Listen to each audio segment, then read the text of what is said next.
Hello, it's me, your trusted tarot reader, and today we're going to be doing a love reading where we are getting into your future or next partner. It depends on the viewer. If you want a future forever partner, this can be about that. If you want your just next partner, it can also be about that. It's up to you, okay? Now we have 4 piles to choose from. We have pile number 1 with the mice. Pile number 2 with stars. Pile number 3 with ring. Pile number 4 with clover. Now, I'm going to give you a chance to choose which pile you want, and the timestamps will be down below. So, I'll see you in your reading. Bye-bye. I have my old style tarot, and we're going to be getting, like I said, we're going to be getting into your reading, learning who this future or next partner is.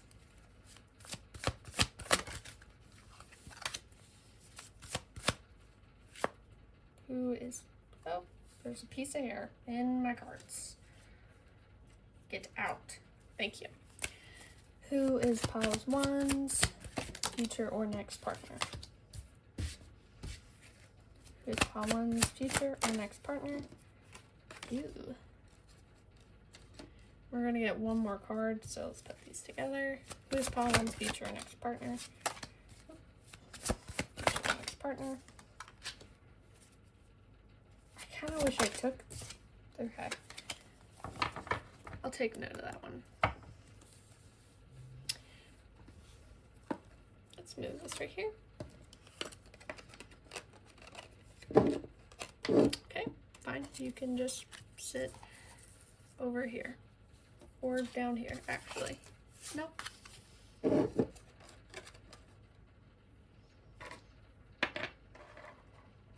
There. So the person your next partner or your future partner, like I said, depends on what you end up choosing. This person is so, like, they're feisty. They're really feisty, but they're also like a very happy-go-lucky individual. We're going to be turning these cards over because I want to focus on these right now. They're very content with their life. They can make the best out of anything. They are also, like I said, they're very feisty. They may have like a snarky way of communicating. They could, be very flirtatious, very charismatic. They're very fun. They're fun to be around. They're a fun person to just spend your time with. They're the type of person that when you're around them, they fill you with energy rather than drain you with energy. They are the type of people that like takes you out of your shell, basically. This is the type of person that would adopt an introvert. If you've ever seen those memes, you would know. This person is finding the introverts in the crowd and freaking, taking them in and, bringing them to all these new experiences and fun things. Now, I will assure this for some of you because, like, I am getting this unease towards the idea of someone being so, like, people friendly, which is not that being people friendly isn't a flaw, but you might be a more insecure individual. Maybe it would hurt your feelings to see them just running off and not purely being kind, but I'm trying to find the right words. It's like leaving you stranded. You don't want to be left stranded. You might have dealt with, or you fear that you'll have to deal with I can't talk for the life of me. An individual that is so extroverted that they leave you behind to go hang out with other people. You don't want to be stranded. You don't want to be alone.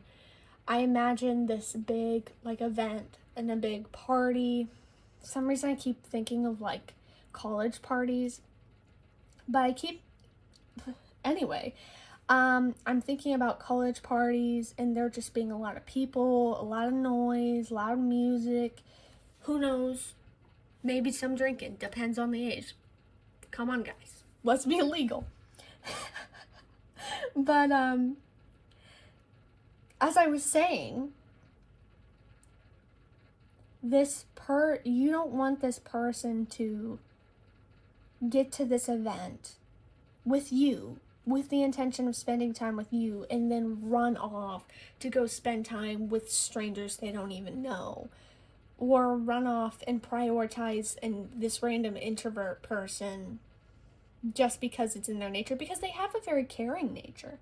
This person's very caring, very kind. They can read people very well, and they're very nice. But you're just kind of like, don't be overly nice, you know? Like I said this at the beginning, you're a jealous individual where you're not super jealous, because there is realism in the fact that you came together, the intention was to spend time together, and then like this person ran off. You know? I hope this all makes sense. I ramble a lot, guys. But you don't want to have to fight for this person's attention. That's the core thing. You don't want to have to fight for their attention. You don't want to have to be wrestling with people constantly, or having their undivided attention alone, but when public it's like you're begging for scraps. That might be an issue, because that topic has become so significant in the beginning of this reading. It might be an issue. It might become an issue, like maybe in the beginning of the relationship, where their attention is just towards everyone besides you. But you know, when you talk to them about it, they're very understanding, they're very kind, so they will understand, and they will remember to, you know, spend time with you and prioritize you and whatnot. Now on to the next cards. We have Seven of Wands and the Empress. So with Seven of Wands here, we went into how kind this person is, how sweet this person is. This person also doesn't stand up. Pause. This person doesn't allow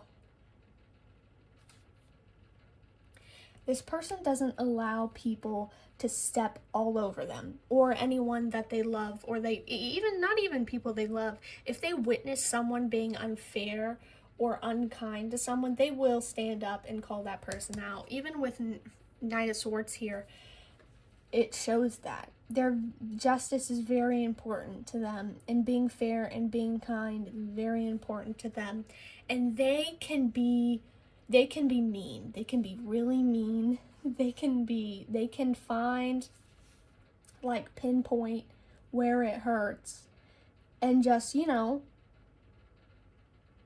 really leave a person sorry, essentially.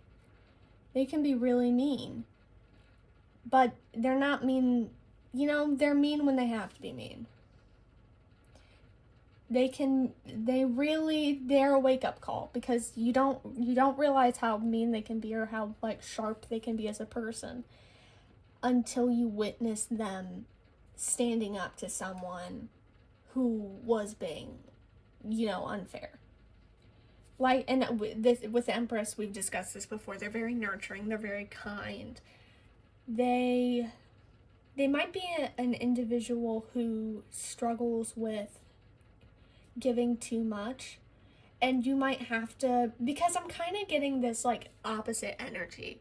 Like, you, pile one, might be more maybe introverted, or maybe you're more even if you're extroverted, you have close friends, you don't overgive, you're kind of like, you're snarky in a different way. You kind of have like a more, and I know Scorpio didn't come out, but you have like that Scorpio-esque energy to you. you have this energy that's like, oh, I'm nice and oh, I'm fun to be around. But I think this is the Aries coming out. Because like, oh yeah, I'm nice and fun, I'm all this stuff, but like, don't mess with me. Don't mess with me. And they're just like, and this is your front. Your front is like, is this like, your front is just being an absolute, and excuse my language, but an absolute like badass. And that's your front. How you are, how you appear to people is you're just like, you're a hard worker. You don't stand up. You don't stand up. Why do I keep saying you don't stand up? I feel you two are like complete opposites, because like they are just so at like face value, they're so kind and sweet and like golden retriever energy, and it's like you're the black cat energy of it all. You know, that's the only way, that's the only reason. Not the only reason, that's the only description I could possibly find for you. So you don't overgive. Or maybe by the time you meet, you don't overgive. Because some of you might be overgivers or were overgivers, but you learned that lesson and you don't overgive to people. You don't waste your energy on people. You don't, if you don't want to do something, you don't do it. Okay, so let me get something out of my eye. Okay, so that's you, and then they are still learning to not overgive and to overdo, to like, you know, like want to nurture people so much where you're not nurturing yourself. And I don't think, and I'm not saying this like, oh, they don't nurture themselves, they don't take care of themselves. They do. But they can get lost in taking care of other people and making other people happy, that they kind of lose themselves a little bit.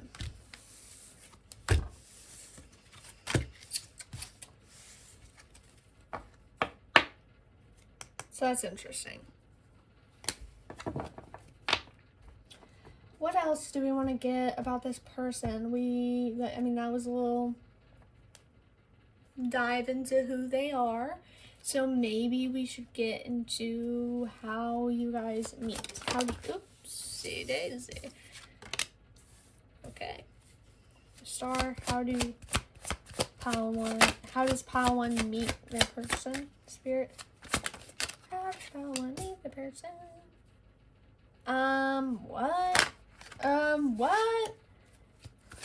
How does pile one meet their person? Okay. I'm gonna get this oracle. How does pile one meet their person? How does pile one meet their person?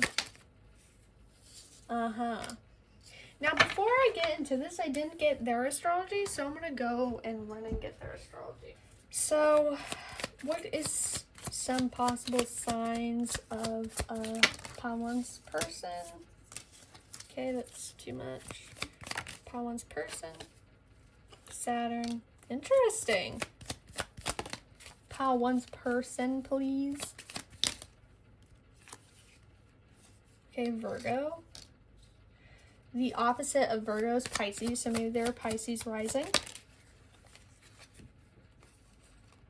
Their moon could be in their 12th house.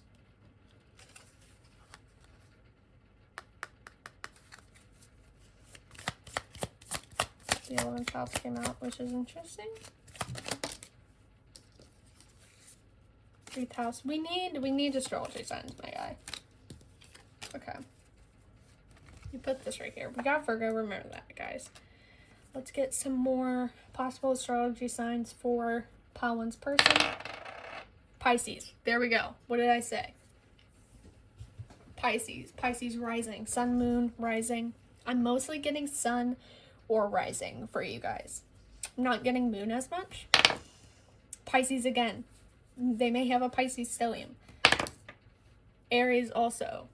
They could have, what I'm getting, besides obviously, they could be an Aries rising, they can be an Aries sun, they can be an Aries moon. But what I'm getting is, if for some of you, you might have the same Aries placement. Like if you have an Aries Mercury, they have an Aries Mercury. If you have an Aries sun, they have an Aries sun. There's something like that that's similar. Libra. Obviously sun, moon, rising could be Mercury or Venus also.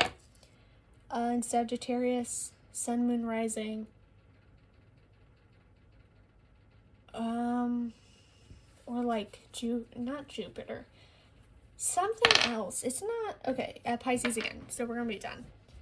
I don't know about Sagittarius because I know I want to say Mercury, but there's another planet it could be, but maybe it's a house. I'm not sure. Interesting.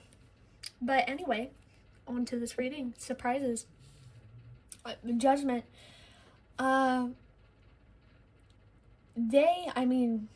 We're going to ignore that surprises here. With the star being here alone, it's kind of just like they come at the right time. The right time, but it's the unexpected time. It was when... I don't want to be corny and be like, you lost hope that you would find love and you just kind of accepted it and then they came along. But that's what it feels like. It feels like you were just going on your merry way with your journey. And then they come along. They swoop along. Now I think, though, the meaning is so like divinely timed and so just like sudden and like surprise, like it surprises you and it's just so like, oh, this is so great. It's not completely great because it's like the timing is good, but it's also like oddly ironic. Like maybe it's during a time where you really just, not that you don't want them to be around, but it was just inconvenient for them to be around. They might, immediately when I got King of Cups, I thought of this person trying to nurture you. Maybe you're having a rough day. Okay, this was for some of you, not all of you. You're going through a grocery store or something, and you're having an issue with finding an item, or maybe you're having an issue like a car dealership. Not car dealership, a mechanic, that's the word. A mechanic. You're at the mechanic, you're having an issue with your car, you're short-tempered, you're here just to have your car being fixed and then you're gonna leave. Or you're at the grocery store to get your groceries and then you're gonna leave. But you keep dealing with inconveniences.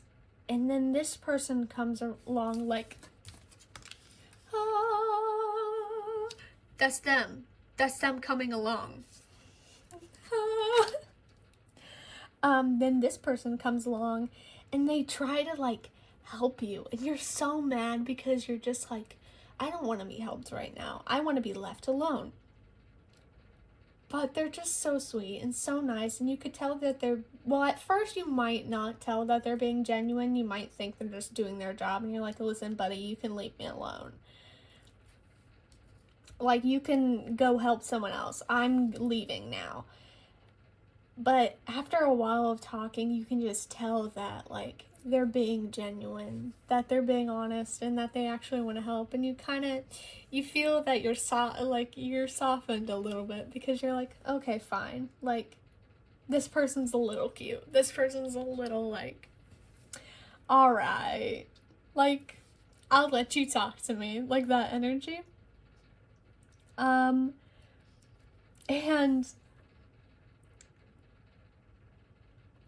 you're kind of irritated about it, honestly, because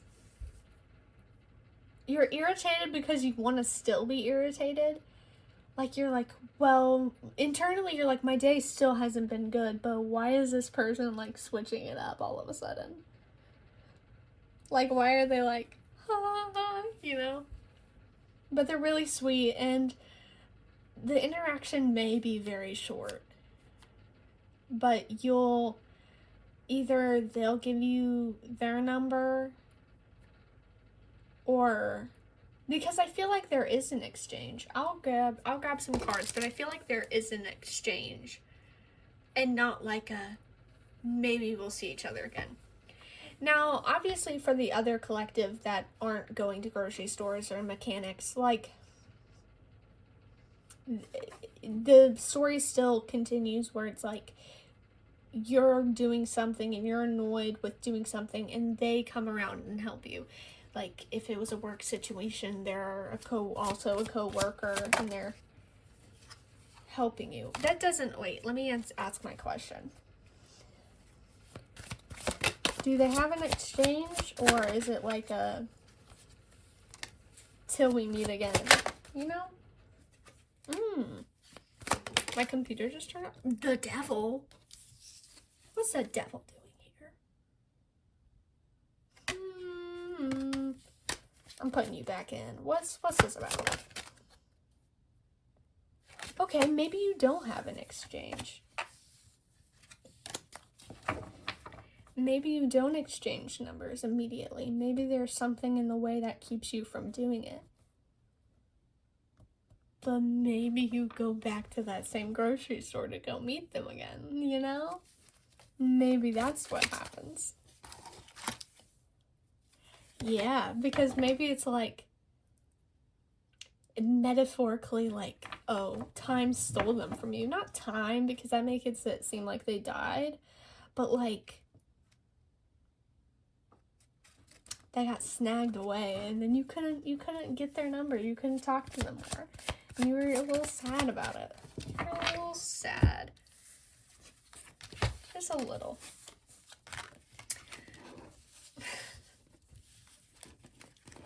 You'll be really bummed about it, but like, what could you do? Nothing. There could nothing be done. Nothing could have been done in that situation. So all you have to do is wait, and maybe that's like what's really annoying, because there might be a gap between the first interaction and then you guys meeting again, and I think that might be like the continuously pure inconvenience of the timing, you know. Now let's get your dynamic. What's the dynamic? The romantic dynamic. No, let me finish my question. What is the romantic dynamic between pile one and their person?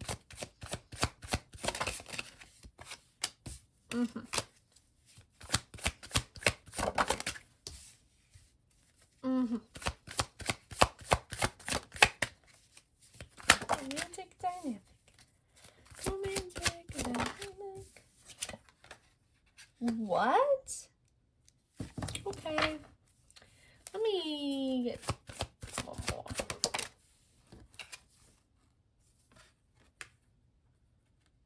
Okay.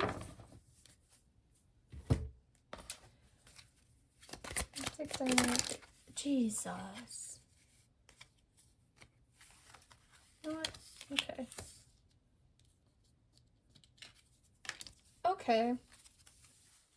Okay. So, for some of you, the collective, the people who are here for the next relationship, I don't know. For the ones who are asking for the next relationship and not the forever person, I hear my cat snoring. Anyway, there might be ups and downs with this person, that for some of you might result in it not lasting. But it's not like they didn't teach you anything. And me starting off with this was probably a bad idea on my part. So I'm going to get into it. This goes for everyone. Excuse me, let me fix that. This person and you, though you both seem to be grown and I feel like both of you have gone through a lot of baggage and released a lot of things that you needed to release, but there's still parts of yourself that you're still holding on, and I feel like your dynamic really caused you to analyze and figure out what you need to release. So it leads to better growth and stuff. Because your relationship, I feel like it's very fun. It is very lighthearted, and it's easy to get lost in that, but also there is this serious underlining, you know? The serious underlining where you're kind of being tested with each other. Maybe it's either you're too similar,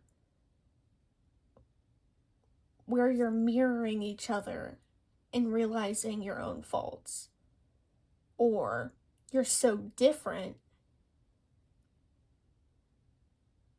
that it's like through that you're adjusting and you're figuring out your faults, but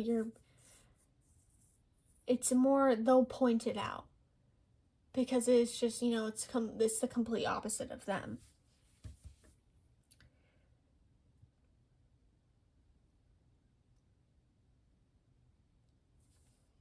You grow a lot together. You adjust together, you learn together, it's kind of like I scratch your back, you scratch mine, but in like a very serious way, you know? It's very hard. It's hard for me to completely explain it because it's like your relationship's very lighthearted and very fun, but to continue to be together, you have to learn. You have to learn. You have to remove the hard things you don't want to remove. They are such an adjustment. Your relationship is such an adjustment for both of you. It's not like for one person, they have to change everything for the other person. It's equal. You both in this relationship will have to massively 180 flip your life for the other person. It is a big risk. Or you both feel like it is a big risk.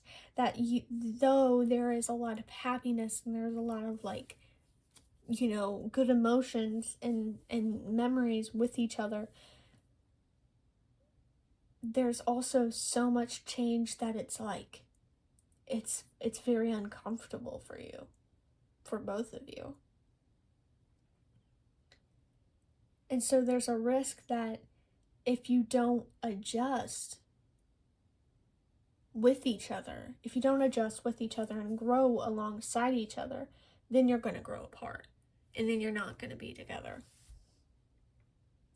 It's a very particular relationship, and I'm trying to find the correct words for it because there is a word to describe this type of relationship, but I'm not quite sure because I don't want to call it a karmic relationship because I don't feel like there is like negative karma involved. I just feel like there's learning. Like you two could be the best versions of yourself if you just release and keep growing alongside each other. But if you don't, then I guess you'll find the best versions of yourself somewhere else, you know? It's very hard to explain. But it might be, for those of you who don't end up with this person forever, I feel it will be a very hard decision to break up with this person. Like, at that point, you might have been together. Even if it's like you haven't been together that long, it would have felt like it. Like, you felt like you've been together so long where it's like... But you won't be able to give each other exactly what you need, so it's unfair. Like, you selfishly want to stay together because you like the comfort and the feelings you get with this person. But it's unfair to both of you to stay together because you want different things. There's another group of you who, obviously, the ones who marry this person, you do grow together. You do make the tough decision and you release the things you need to release, and you two become like, let me get more cards because I'm getting like power couple. Like, I'm getting, Yeah, you become very successful together. Very happy. Oh, okay. Very happy together. No, this does not seem happy because it's 5 of Cups. But it's like you've been together for when you have been with a person for so long and you've went through, yeah, see? Okay. When you've been with a person for so long and you've been through so many ups and downs, look at all these aces. Can we get Ace of Cups? That's Page of Pentacles. I'm going to put that right here. I want to see if we'll get Ace of Cups. I don't think we will. I think I'm just wasting my time.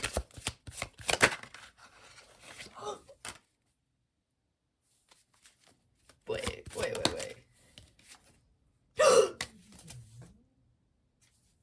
Okay. All right. For the people who stay with this person and who grow, though we didn't get Ace of Cups, in spirit, it's there. Look at all these aces. You have Ace of Swords, Ace of Wands, Ace of Pentacles. You have the Lovers. You have 10 of Pentacles and 10 of Cups. And Page of Pentacles. I wonder if, for some of you, the risk, and also with 2 Wands being here, I wonder if the major risk that you guys will take together is maybe moving.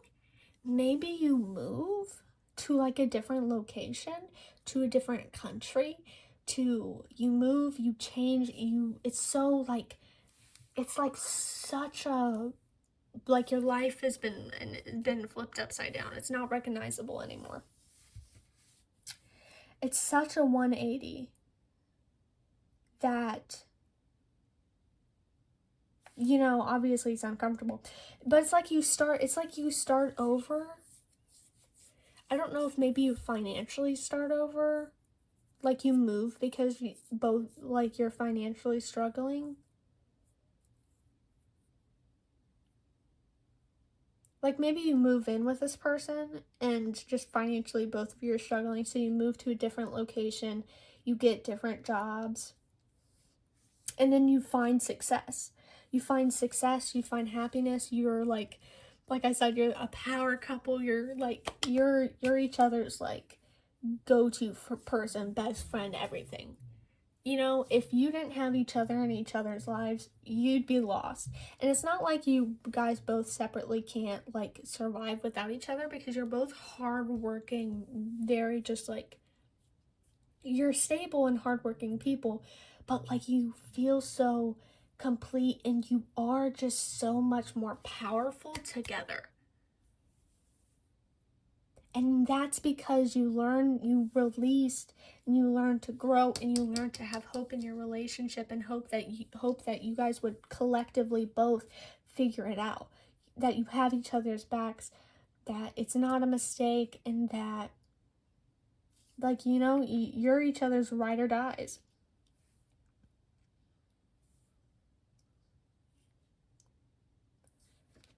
And I mean, this, for some of you, I know not everyone wants to have kids, but for some of you, you might. I mean, look at the children. Look at the children here. You might have kids. You might have kids, or you'll just like, you know, in this new location, in this new life you'll create together, you'll find like a community. You'll find everything you need. You'll be very financially well off, emotionally well off. You'll be very happy together. And it's kind of just like, it's one of those love stories, man. It's one of those love stories where people are like, ain't no way that's real. But it is. Well, in this reading here, I hope you enjoyed. I hope it resonated. I do hope you come back for more, because I do love doing readings. Especially love reading, so, you know, I hope you enjoyed. Like I said in previous readings, I do have an Etsy shop. I offer personal readings. If you want a personal reading from me, especially a love reading, because I have a love reading available. It's very detailed. So if you want that, go check it out on my Etsy shop. Link below. Bye-bye. Hello, pile 2. You chose stars. Welcome to your reading. I had to take a little break because pile 1 was an hour long, and I didn't expect this to be an hour long, and I couldn't talk anymore. So pray for me, because this will also probably be an hour long. Now, okay, you can't see her. I was gonna try to show you that my cat was here without like moving the camera, but I can't, so she might make an appearance later, I don't know. Let me move some stuff so then she doesn't knock anything over. Anyway, we're going to be getting into your possible astrology signs first, and then we'll get into the reading. Oh, see, there she is. There's her tail. But don't knock my cards over, Duchess. Anyway, we're going to get into possible astrology signs for you first, then we're going to get into who your person is, and then we're going to get into, then we're going to get into how y'all meet, and then we're going to be getting into what's your dynamic. Okay? And that's the reading. So, I failed to mention that at the beginning. Oops, I dropped a bunch of rings. What is up with this? What is up with this? Let me find it. There it is. Anyway, let's get into it. What is pile 2's astrology signs? We have Aries, Aquarius. Actually, I'm going to take this one. Virgo, North Node, Cancer, and then one more, Aquarius again. So that could be your sun, moon, or rising. So let me roll the dice. Okay, we have Aries and we have moon. So we're going to be getting into who your person is, what's their personality, blah, blah, blah. So who is pile 2's, can you stop falling? Who is pile 2's person?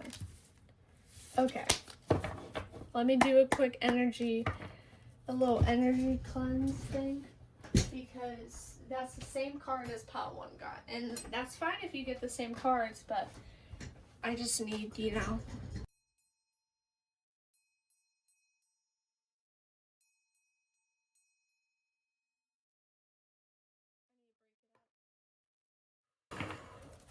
pile 2's future person. Obviously, like I said, up to you if it's your next partner or your spouse.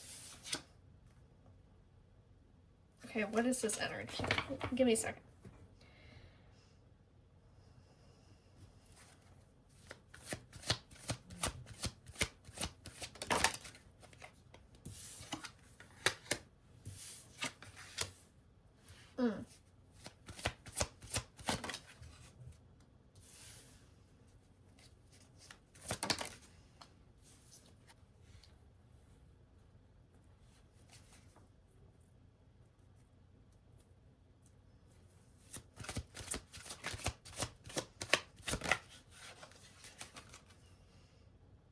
Blank card. Wonderful. Keep that in mind. So your person, pile 2, kind of reminds me of that CEO stereotype. Which is, it's funny because I feel like in the pile 1, we had the golden retriever and the black cat energy, and now we have like the CEO energy, and it reminds me of those CEO YN memes that I've been seeing on TikTok. Which are terrible, absolutely terrible. But they're kind of too cool. They're kind of too cool for like, and I know we have the sun here, but it's like kind of like they're too cool for emotions. They're too cool for stress. They're too cool for these things. They're too cool. They're just simply too cool, pile 1. Not pile 1, pile 2. Sorry. Pile 2. I didn't get any of these. Oh, I should have got animal cards. Because those are so fun for these readings. I feel so sad now. Because if I get you, that means pile 1 didn't get any animal cards. Cleanse. Yeah, I need a cleanse. Jeez. Give me a second.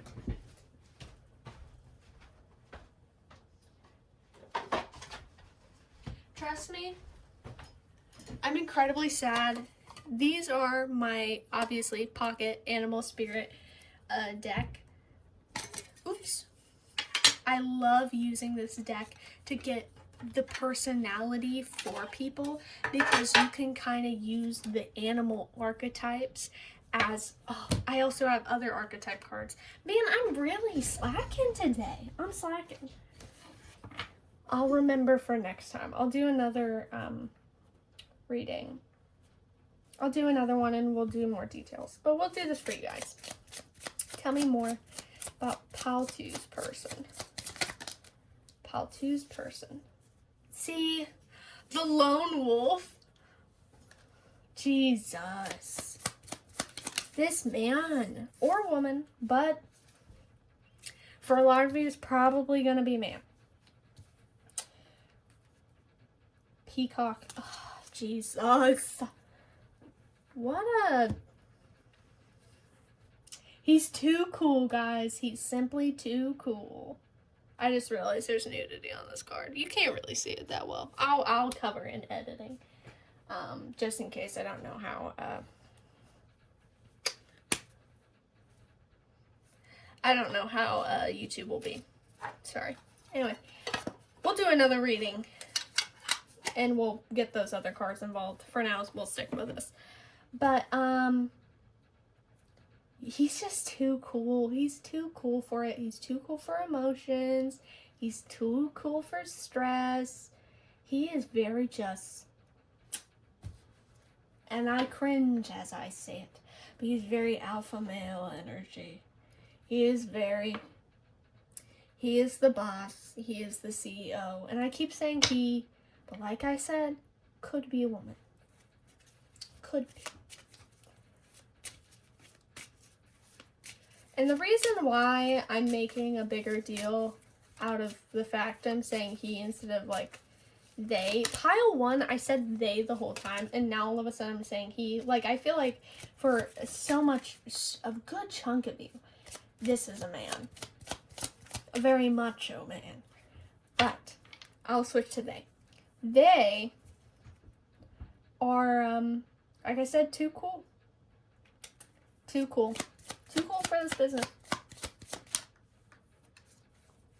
Leo. And boy, we're getting out his astrology, by the way. His astrology, his vibes. Leo. I mean, Duchess, do you want to say hi to camera? No? She's leaving me. Leo. The 7th house in reverse. Is he too... Sorry. Are they too cool for love? Too cool for love? Too cool for romance? Too cool. Too cool. And I know I'm saying too cool a lot, and you guys are like, Pisces? It didn't fall out, though. Anyway, y'all are like, okay, yeah, we get it. But I don't think you understand how highly this person thinks of themselves. I almost said man again. I'm sorry. I'm sorry, guys. I'm not going to fight it. I'm probably just going to refer to this person as a male, but, you know, interpret it as you must. I'll jump around. Anyway, they are...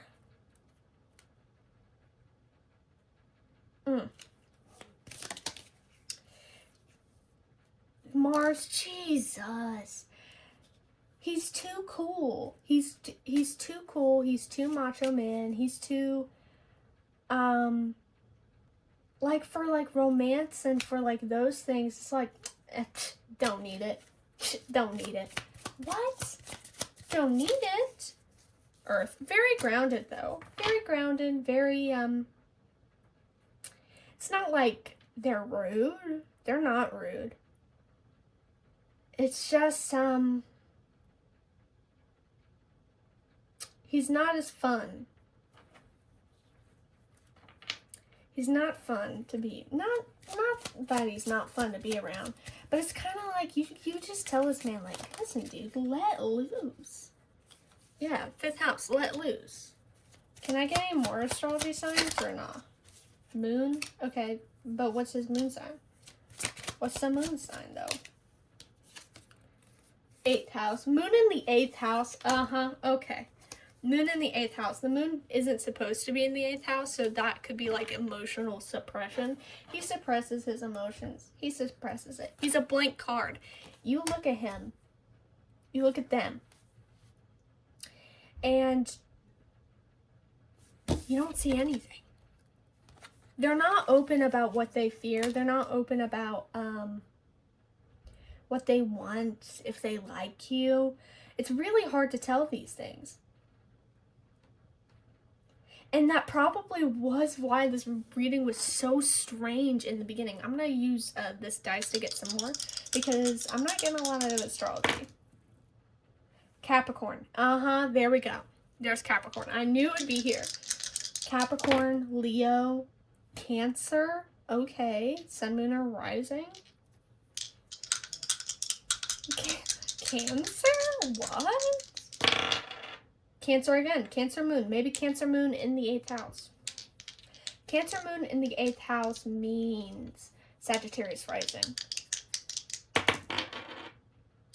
Virgo, Venus. So earth signs, they could be an earth sign.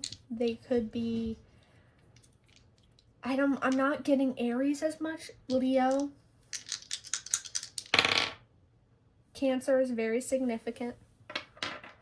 Cancer Moon especially. It's so hard to read this person because they are just so closed off to, you know, any openness. They want to appear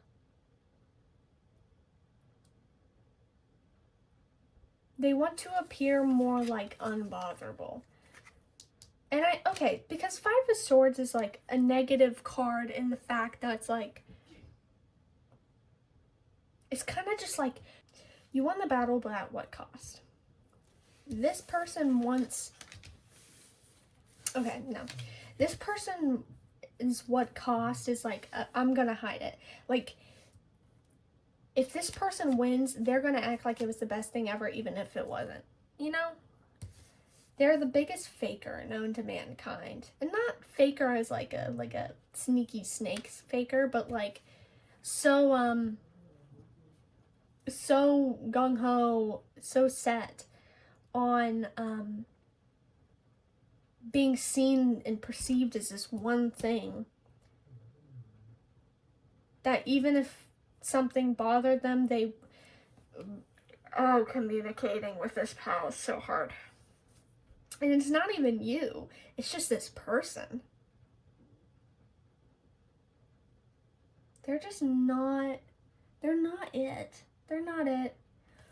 I feel like this person has a very, with Page of Swords, very youthful, very,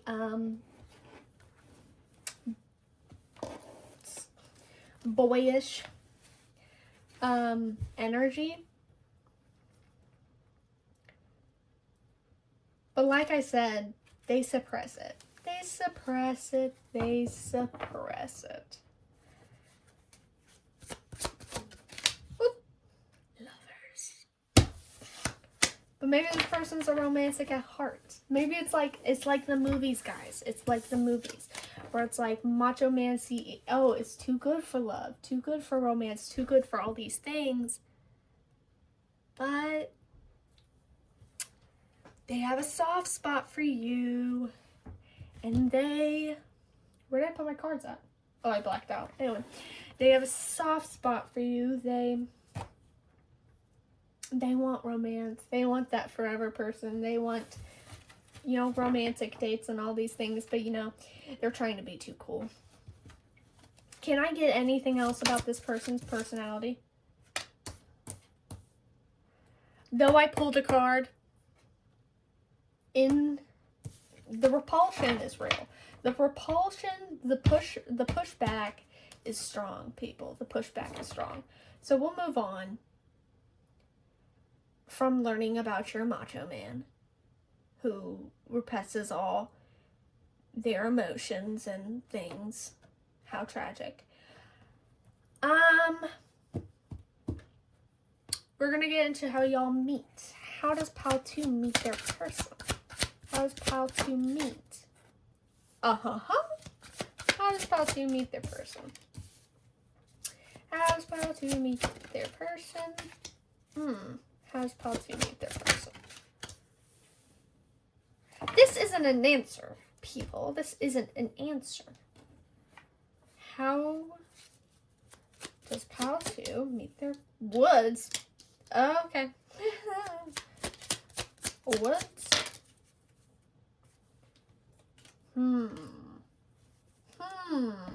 Okay, let me get. How does Pile 2 meet their person? The sun. That doesn't answer my question. How does Pile 2 meet their person? Yeah. I don't think it is a wedding. I don't think that. Your person's so just like, they're difficult.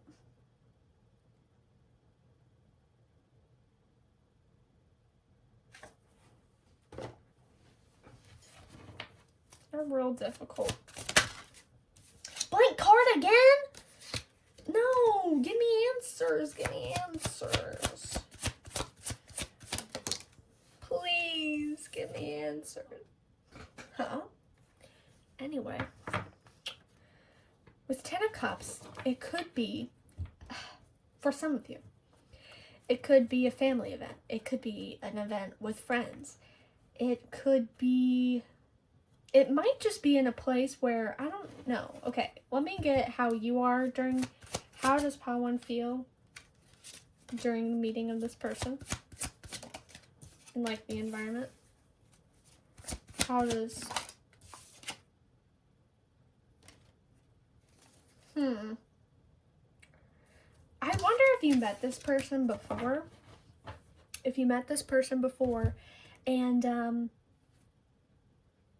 you're coming to call them out on something, or you're making something right. It could be that, why would you want to meet someone in a courtroom? That's so like unrealistic. I feel like that's unrealistic. It's realistic, but it's unrealistic. But it could be that you're like, this person was maybe involved with something that went wrong. Because the reason why I said courtroom is because I was thinking of like maybe someone accidentally backing into your car and it was that person, and maybe some reason you took them to court and you're calling them out and on all the things they did, and they're just hard eyes. Which is like such like that's a fictional, that's like something that would happen in a Hallmark movie. I'm confused. But it's like, it's in a situation where really, realistically, love would not be happening. Like romance, meeting your forever person, it's not happening. But you meet this person in a situation and in a mindset where you're just like, you're going ham. You're calling them out on their crap. Maybe, and like I said, maybe you've met this person before, interacted with this person before, but this is the true meeting that gets you guys to start talking to each other. Because it's like maybe you have connected friends, or maybe he's friends with like your cousin's boyfriend, or he's I keep saying he's they're friends with your aunt's child's friend. Like there's like some sort of, I feel like it's a family connection, but it's like this person's distantly friends where where you've interacted, but you haven't interacted a lot, and you kind of just didn't pay any mind to each other, but then maybe you hear something about this person, or there's a bug on my screen, or you interact with this person in some way, and they might say something, or something might happen where you're like, okay, dude, chill out. Stop being this way. Yeah. You call them out. You call them out. And they're just sitting there withholding. Maybe a little startled. Maybe a little startled. Give me a second. Woods could be significant maybe because maybe it's by the woods. I doubt you're meeting in the woods. I mean, unless you're going hiking. For some of you, who knows? Maybe you are going hiking. And then this person runs across your path, and then some reason you have to call them out for something. I don't know. But you call them out, and that's your true, like, first interaction. And then after that, like, you see each other more, and I feel like it's kind of like you wish you wouldn't have to see each other more, because it was really awkward to like have that interaction. But, you know, one thing will lead to another, and you guys seeing each other more will lead into, you know, romance. So let's get into your dynamic. Your dynamic as a couple. Oh, sorry, I didn't mean to. Let me get the question first. Oh yeah, what's the dynamic? That might have been it.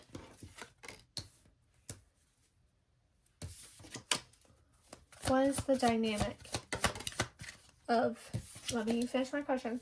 What is the dynamic of pile 2 and their person?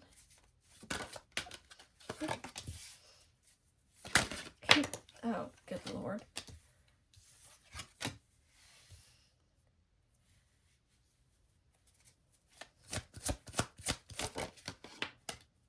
The devil?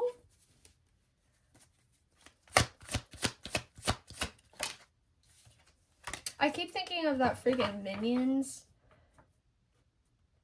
I don't know why I keep thinking that stupid Minions song.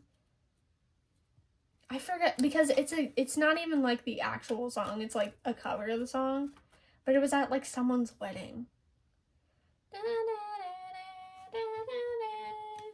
Bow, bow, bow. I'm trying to remember.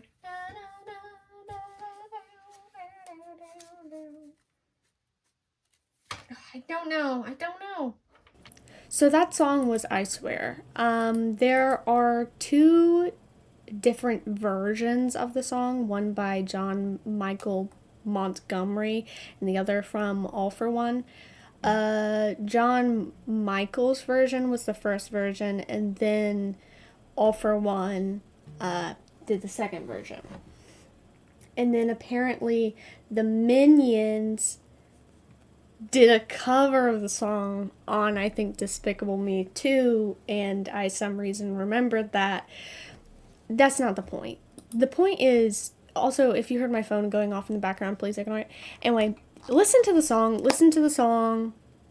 read the lyrics, because it so perfectly suits your person and just your relationship as a whole, that I was like, oh my god, this is amazing. I just wish I could have channeled the actual song and not the Minions singing it. I just wish. But please enjoy that, because it is a very sweet message from them, and I think a lot of you would like it. Bye-bye. I don't know. That makes me sad. Okay, what's the dynamic? What's the dynamic between these 2? Bro, dropping cards all over the floor.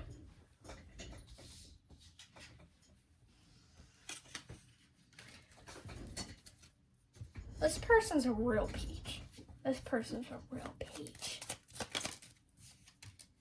retreat. And I don't know if I stated this in the beginning or anything. I should have. So, not the beginning of the reading, but in the pile choosing moment. This could be your future person, like who you spend the rest of your life with, or this could be your your next partner, because it all depends.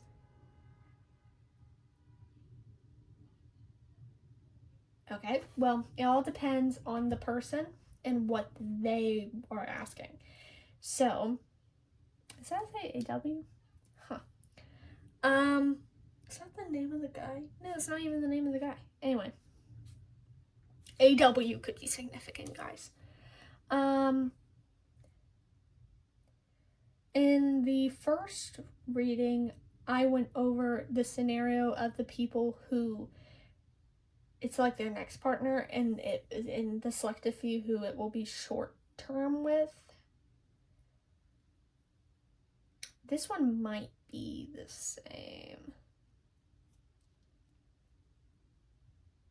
Why is this person so hard to read? This pile is just such a, like, it's not you guys, bro. It's just this person. It's a piece of work. You have to nurture this dude.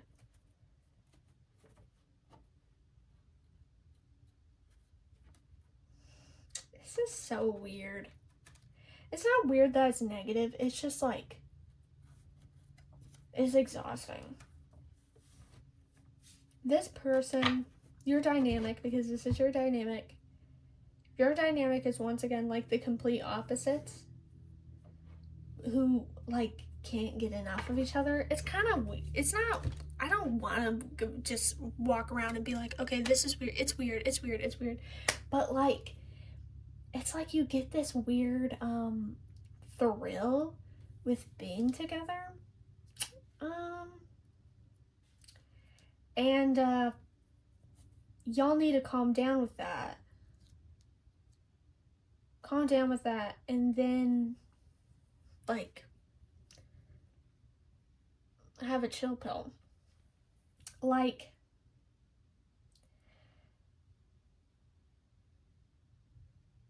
oh, like the chemistry is strong. I'm trying to find the right words. The chemistry is strong, but you two are just like not so different. He kind of has this issue where it's like, because I don't think it's you, I think it's him. He wants his cake and eat it too. He wants to be with you, but he doesn't want to have to be open. And it annoys you because you don't want this, half in, half out. And that's what it kind of feels like. There's a lot with you guys. Because it's just a lot of up and downs. It's a lot of learning. It's a lot of maybe just screaming fits and sorries and all these things. But Four of Wands is here, Let's get it for the people who, let's get the best case and worst case scenario. Best case scenario, please. Best case scenario. If everyone does what they gotta do. What's the best case scenario? Please. Best case scenario. Please just give me the best case scenario. Thank you. Oh. What is the worst case scenario? Worst case scenario is you get married. Imagine. Why is 10 of Cups the worst case scenario? Why is 10 of Cups the worst case scenario? What is this pile? Okay, answer me this. Why is 10 of Cups the worst case scenario? Settling?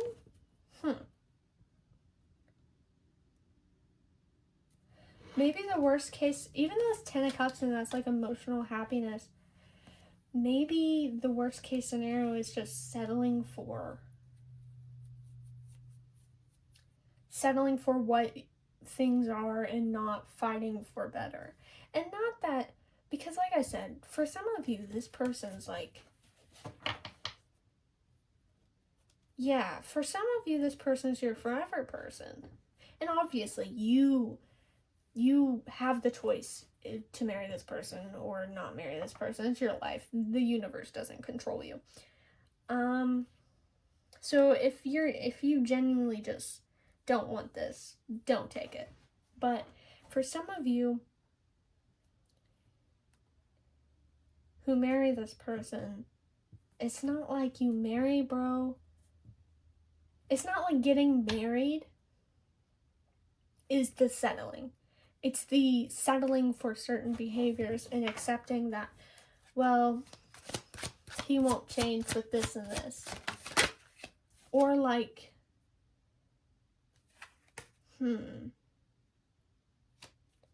okay, there's multiple things. Or like changing, okay, so changing yourselves, there's also an issue about changing yourselves and suppressing things from each other. He is constantly suppressing his emotions. He's constantly suppressing what he wants, what he doesn't want.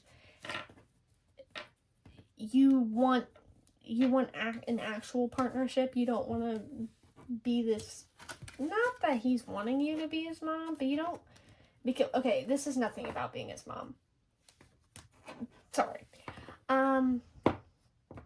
You don't want to have to be, you don't want half in and half out, and you don't want to have to constantly nurture and baby this guy into being honest with you. You just want him to be honest with you. Opportunities in retreat. Also, another issue with these two, you may rush, and I feel like that's another worst case scenario, is you rush just because of the high of the feelings, the honeymoon stage, one would say. And it just becomes your downfall, because that isn't all your relationship is. You're going to have to be an adult and have an adult relationship where you disagree and agree and you figure things out. So the worst case is you either, anyway, you're either not together because you don't want to have to fight for things, and that's your choice, or you're not together because, or you settle for less. Sorry. And I feel like because there are people who are going to be with this person, and for those people, it's like you fight for each other. For the people who want to make this work and want this person genuinely, wholeheartedly, you will make it work. It will be a hell of a lot of fighting. A hell of a lot of fighting. I don't want to sit around and be like, this person may struggle with addiction, but the devil being here, this person might struggle with some things, shadows. It doesn't have to be addiction. It could be like maybe internal shadows, and this doesn't excuse his on again, off again behavior. Okay. This doesn't excuse his on again, off again behavior. Aquarius. But it adds context, I guess. So for the people who, the people who end up with this person for the long term, what do we have to say for them? Because a lot of this has been the people who aren't staying with bro for the long term. Okay, that's good. People who are staying with bro for the long term.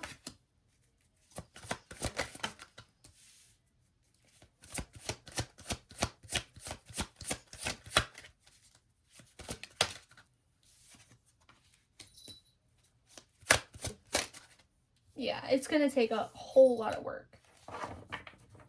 whole lot of work, a whole lot of effort, but it will be worth it. It will be worth it. It's not even that you are doing all the work. He is also you're both equally having to communicate. You're both having to communicate how you feel. You're both having to get over the mind reading. And I don't know why I thought of mind reading when I saw the moon, but mind reading abilities. Miscommunication. That's it. That must be it. Because the moon is illusions, and illusions could be miscommunication. You're getting over miscommunication. You're getting over wanting both of you, him wanting you to not expect him to be open and vulnerable, and you stop expecting bro to just read your mind or fix things overnight. It's gonna take a lot of fighting. Not fighting like verbal fighting, but it's gonna take a lot of like fighting for each other, a lot of like love for each other to make it work. But I feel like if you really, truly, genuinely love this person from the bottom of your soul, it'll be so worth it. Okay, what happens after the work? Like after the work, what's the reward?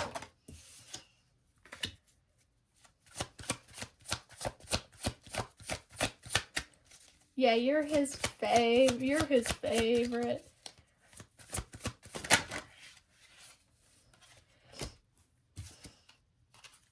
Yeah.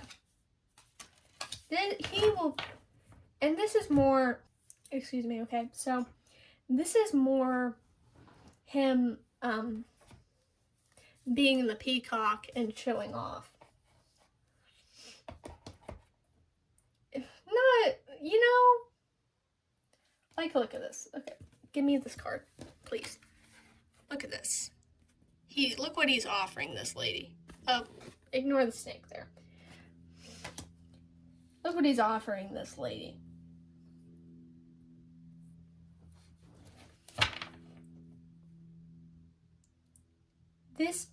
This person really loves you, worships the ground you walk on. They just don't express it. They don't talk about it. Because, they're a little weirdo. They're a little weirdo who doesn't want to express how they feel.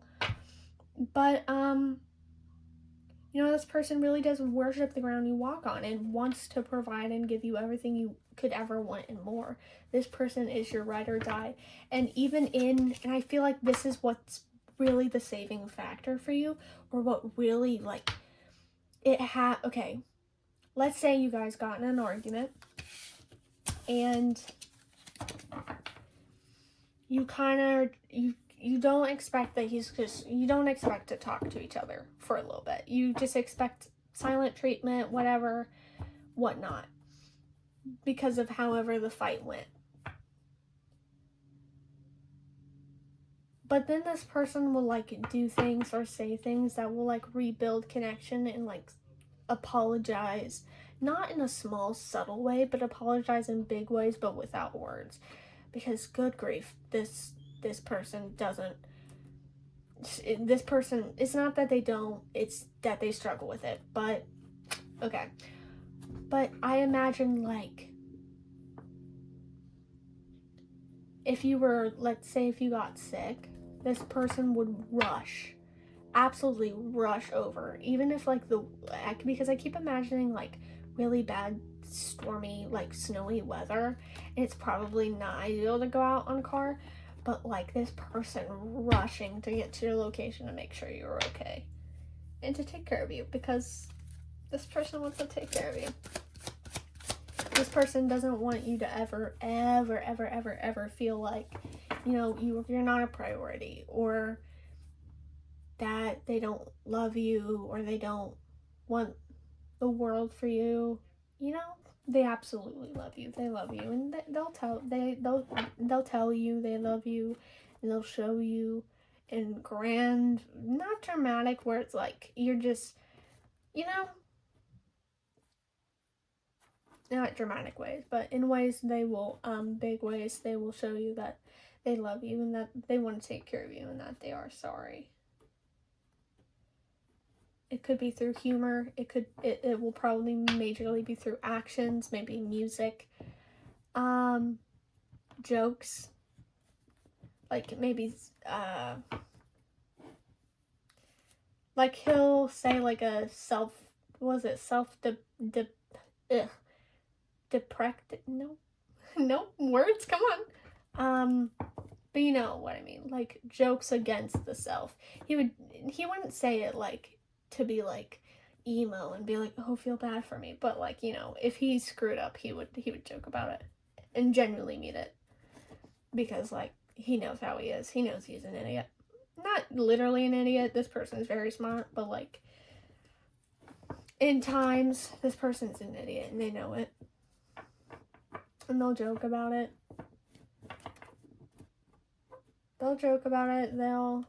They might leave you, like, they're like giving you little gifts, maybe like sending you songs or like playing songs at the right time, but like acting like it's not intentional. So like, let's say you're cooking together and they have a playlist on and they'll just like they'll make a certain song the next song, like maybe like a romantic slow dance song or a song that like perfectly explains how he feels. He'll have that next and just act like, no, what is this? Why did they recommend that song to me? That's so weird.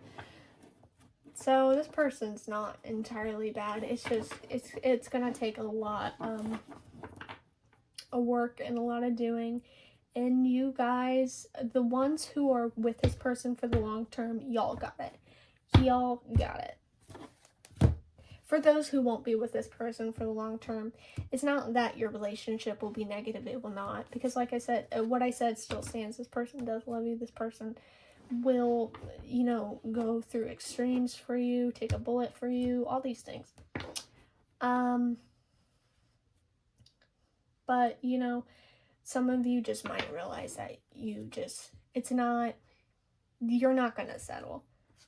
And you'll both accept that and go your separate ways. I think it might hurt a lot for both of you. But, you know, that's expected. I'll end this reading here. I hope you enjoyed. I hope it resonated.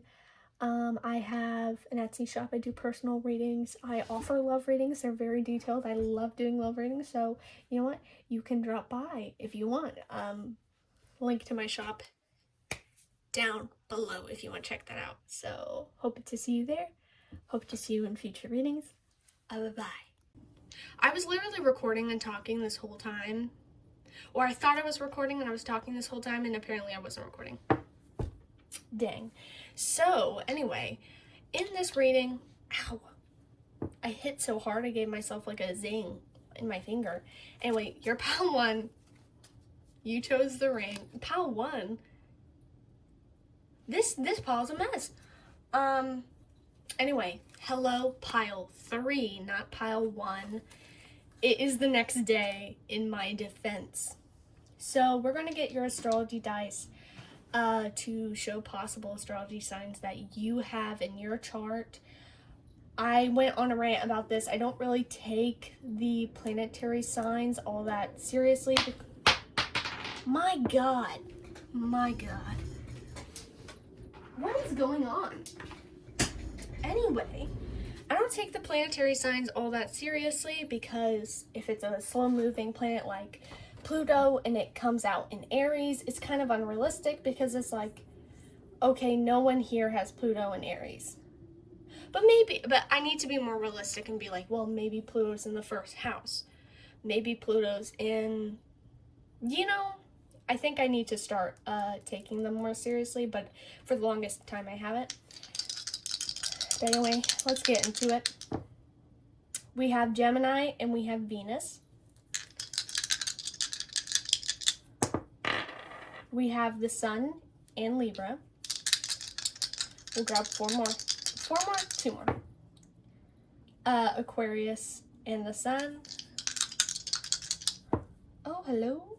We have Pluto and Capricorn, which technically you could have Pluto and Capricorn. Maybe you have a child and Pluto and Capricorn, like,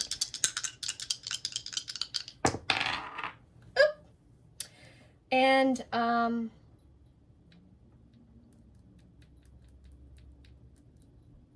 Venus and Scorpio. One more.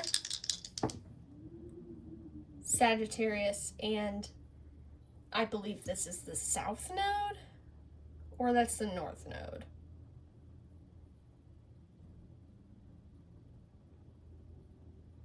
I'm not quite sure.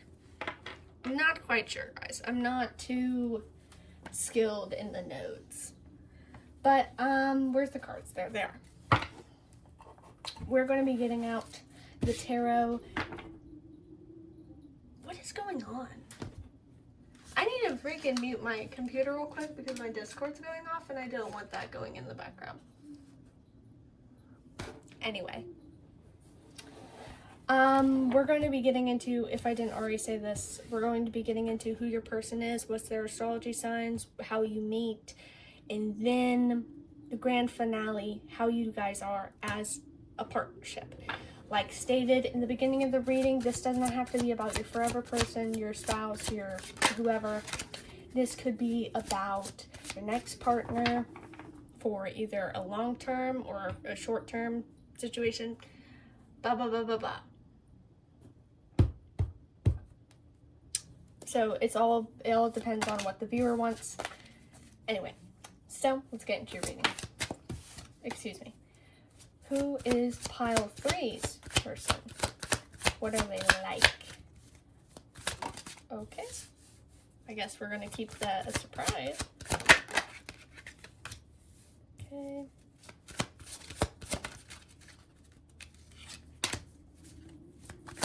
Okay.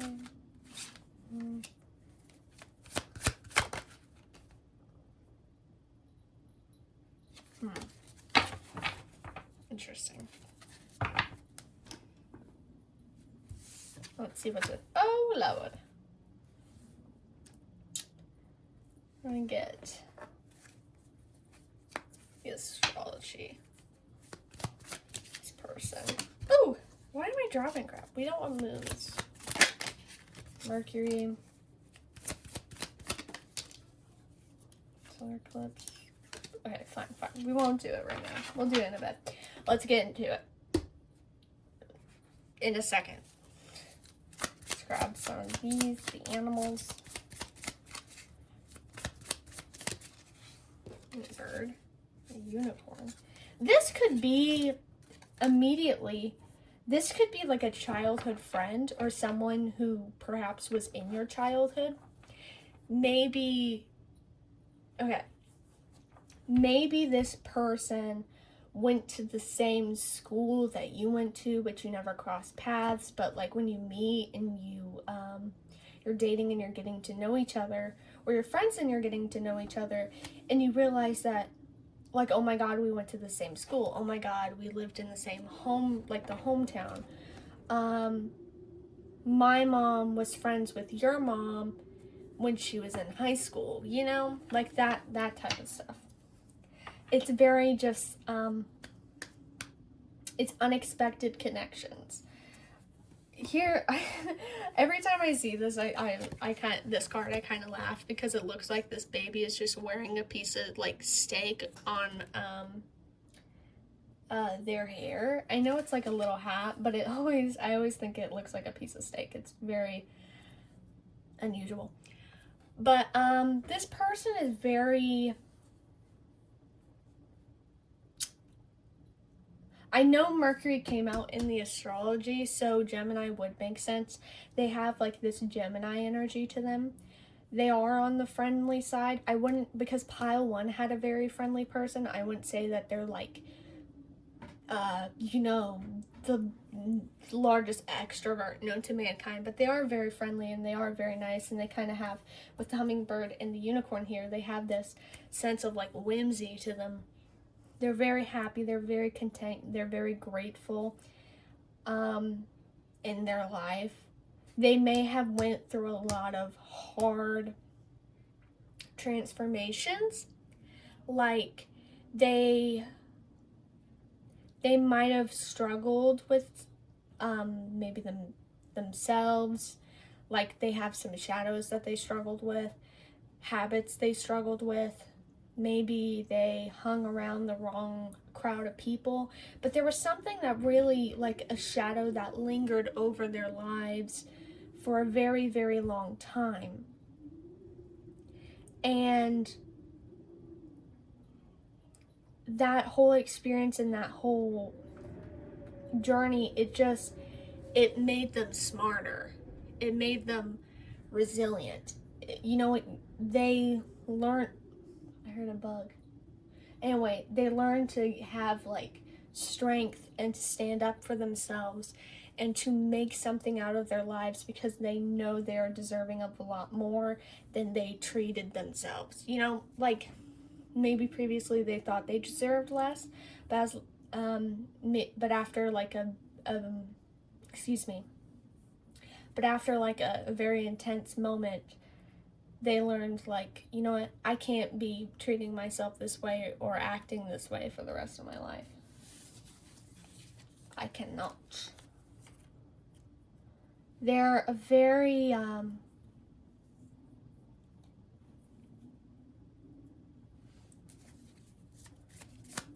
with Six of Cups, they could be really good with children. This person might, I don't want to say that they have children, but children could be significant. They could be a teacher. They could work in a charity involving children. They're very giving. Whatever they really work towards, I feel like might have something to do with their own past and their own childhood. I don't want to sit here and be like, oh, they had like a really bad childhood, because some of the people here, their person didn't, it wasn't that their childhood was bad, it was just they struggled a lot. But then there's also some people here who this person might have had a rough childhood. And so the things they do and the way they behave is very highly influenced. Either way, their behavior, their actions, what they believe in is very highly influenced by their past and their previous mistakes and actions. They're very intelligent and they've learned a lot. They still have more learning to do, but they've learned a lot. As you saw, Zebra came out. So they could be, they could stick out a little bit. I don't know if it's like they, based off of appearance, sticks out. With Unicorn even being here, I don't know. It could be that their appearance sticks out, their personality sticks out. Something about them kind of is just like so different that it just makes people turn heads, because they're like, oh, this person's very unique, this person's very different, this person is very just out of the ordinary. Hummingbird being here, that continues what I was saying about this Gemini Mercury energy. They're very quick-natured, and sometimes it can be a flaw. Sometimes they can jump to conclusions or, you know, rush things.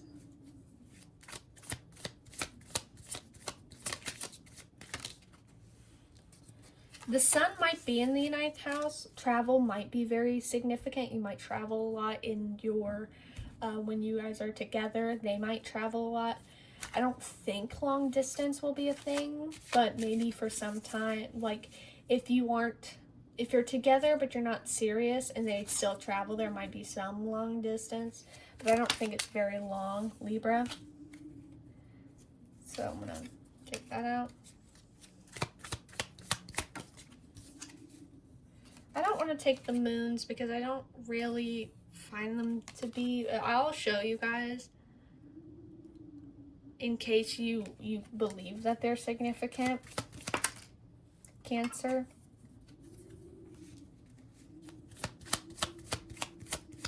I don't really think they help all that much with, well, they do technically.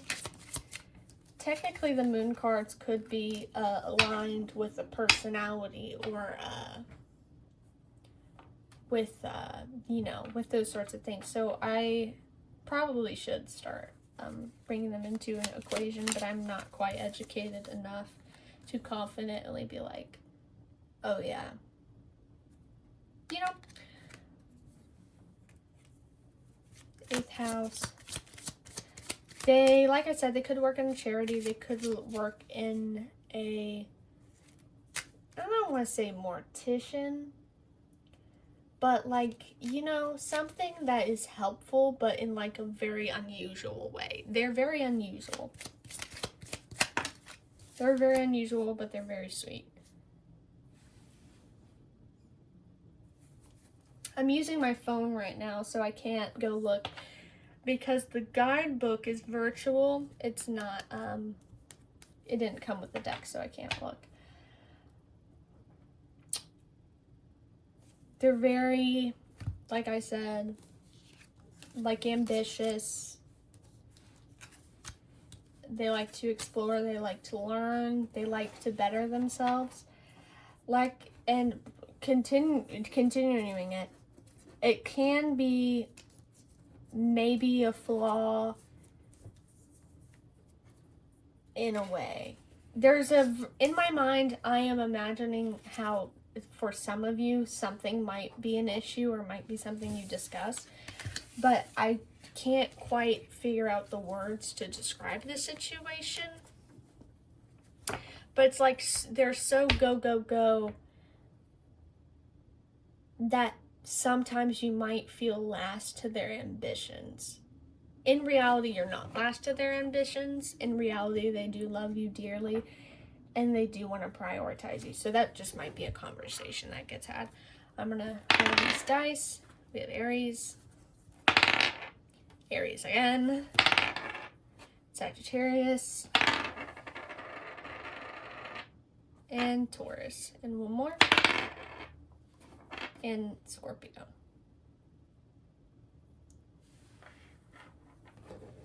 So that could be also more astrology signs of this person. Let's get into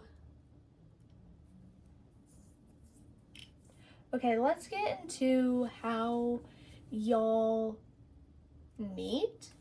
I know this isn't as like getting into their personality and stuff. It wasn't that detailed. I do really want to get into a deeper dive of like your person's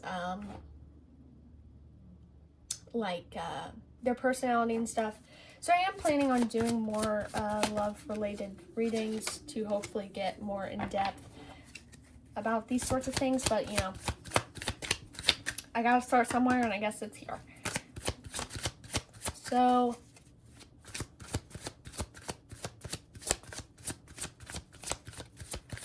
how does pile 3 meet their person?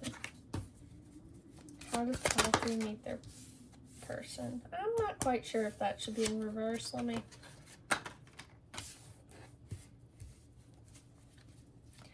How does pile 3 meet their person? How does pile 3 meet their person? Like I said, this person might be a childhood friend. They might be,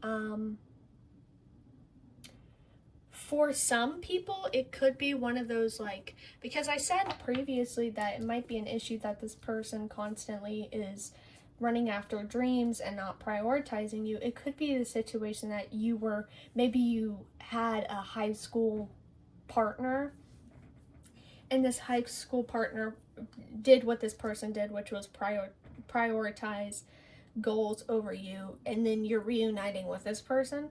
So it could be an ex, I don't know. I'm not quite sure about that. But either way, you have history with this person, and you meet each other based off of this connected history. Maybe it's something like insignificant, not insignificant, but something on a smaller scale, like you worked at the same fast food restaurant, but at different times. Like they worked one shift and you worked another shift, so you never saw each other. They could have went to the same college as you. They could have lived in the same apartment building as you, but you never, met them. You meet based off of your connecting feature, your connecting thing, that's how you meet. And I feel y'all meet possibly,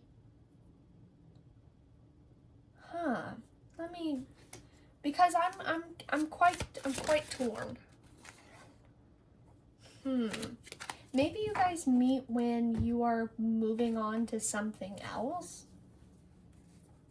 or working on something else. It's like both of you ironically are about to level up to a new thing at the same time. Or, okay, wait. Could be learning, could be maybe you meet in a different school, like a different college. You meet at a different job. Renew. One more, please.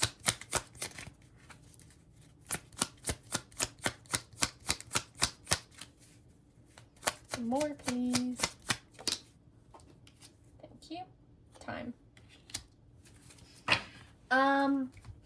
So like I was saying, you meet at a new job, you meet at a new school, and you reconnect there. I was going to previously say maybe you lived in, like, for an example, you lived in the same apartment complex,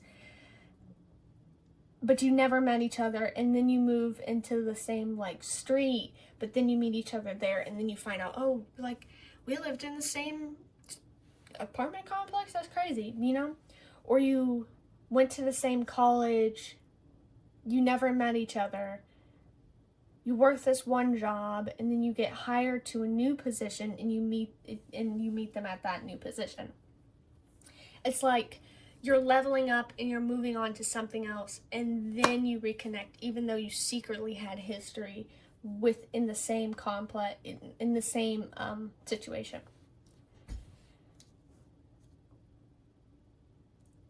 And it's kind of like a divine timing thing, where it's like it was best you met each other in this better situation than in the previous situation, because you two can level up and be able to meet each other on equal footing.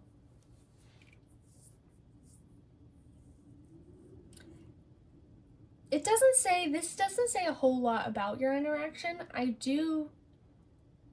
don't think the interaction will be all that mesmerizing for you. I think it'll be interesting. I think you'll find the person interesting, and they'll find you interesting. You won't hate each other, but it's kind of just like it feels just like interacting with an average human being every day of your life. Like, it's not significant, but it will end up being significant because you'll see each other more, and then you'll grow a connection over time. So you'll have this growing significance, but initially there was not significance, if that makes sense. Now we're going to be getting into y'all's dynamic together, how you are as a couple. Give me a second. How is pile 3? Okay. 4 swords must have been significant then.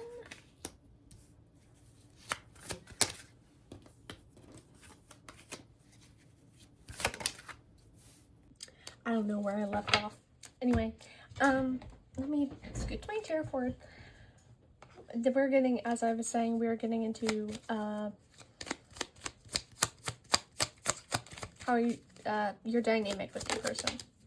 I totally forgot what I was saying before. I feel like I was having a conversation. I feel like I was saying something. There might be a reoccurring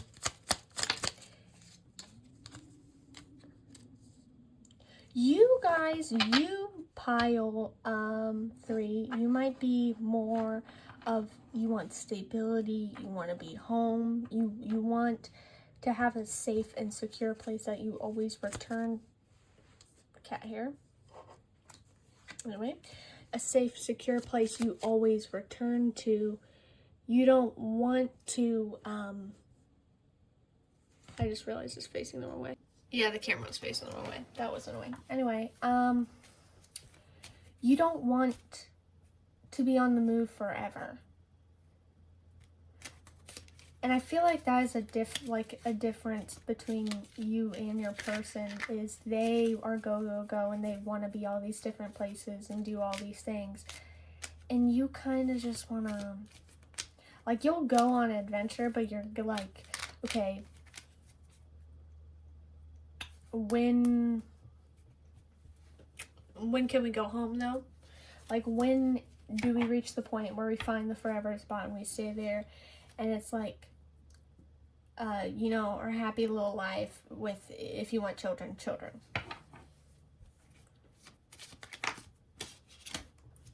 And if this was a person you previously dated or a person that you were friends with, you might have been aware of this feature of theirs, the fact that they were go, go, go, and they were not stationary. You were aware of this, and if this person was your friend, that might have been the reason why you didn't reach out to be with this person entirely. But if this person was like your ex, that's probably why y'all didn't stay together. But I think you're giving a second shot because you did mean a lot to this person, and you guys felt that you had grown enough to be each other again. If this is a past life thing, maybe in this lifetime you felt that you have grown enough to be together. Or if you've never met this person before and you just happen to live in the same apartment complex, maybe you were friends for a little bit and then you were like, okay, I'll let this person in because I feel like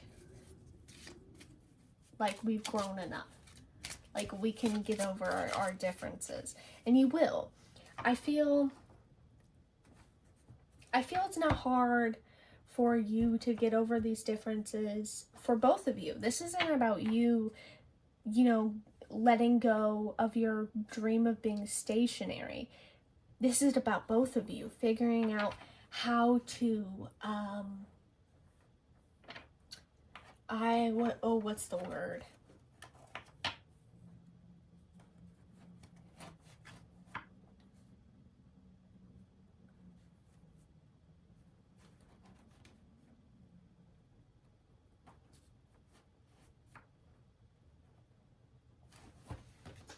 Give me a second.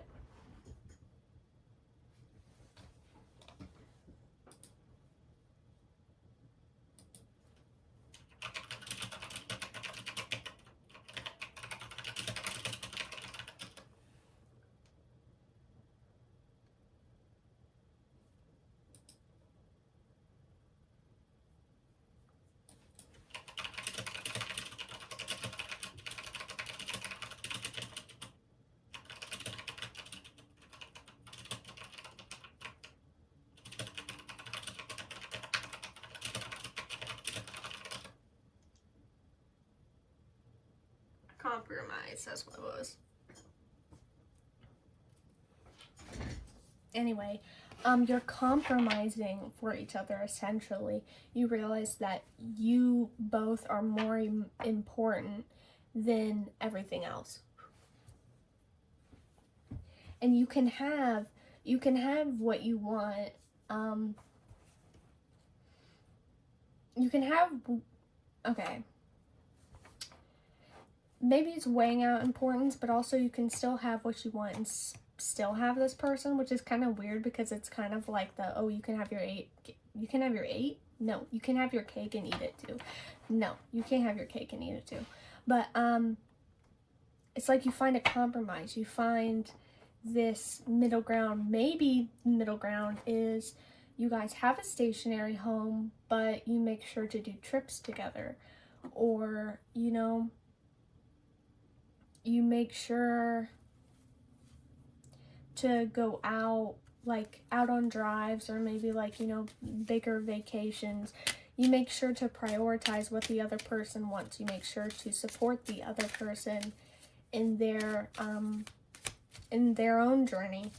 And you get out of this, I guess, victim mentality. Because I feel like maybe at one point in your relationship, there was a time where both of you were kind of like, you loved each other, but you're like, I wish this person wasn't this way because I want to do X, Y, and Z, and I feel like I can't do X, Y, and Z because of them.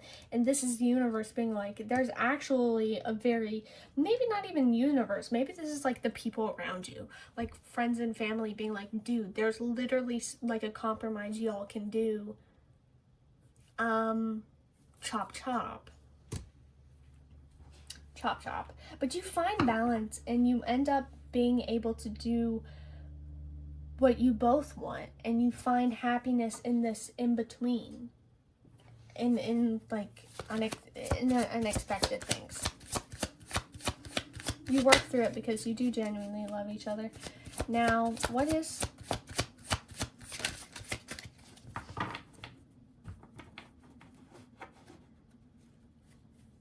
a lot of you guys might stay with this person for a long time. So we're kind of going to get into, especially the people who are going to be marrying this person, which might be a lot of you here actually. We're going to be getting into that outcome with your dynamic. Yeah, look.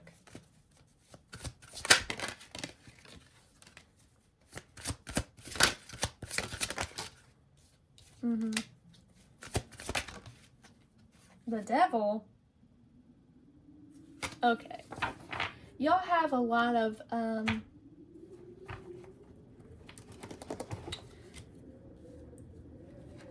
chemistry, a lot of like, y'all love each other.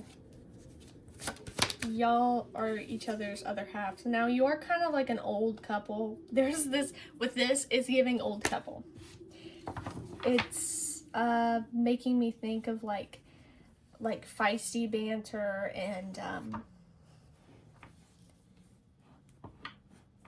that like joking arguments and those sorts of things. You're a very fun couple to be around. You're a very smart couple to be around. A lot of people like hearing your stories of like moments you've had together. You've been through a lot together, maybe.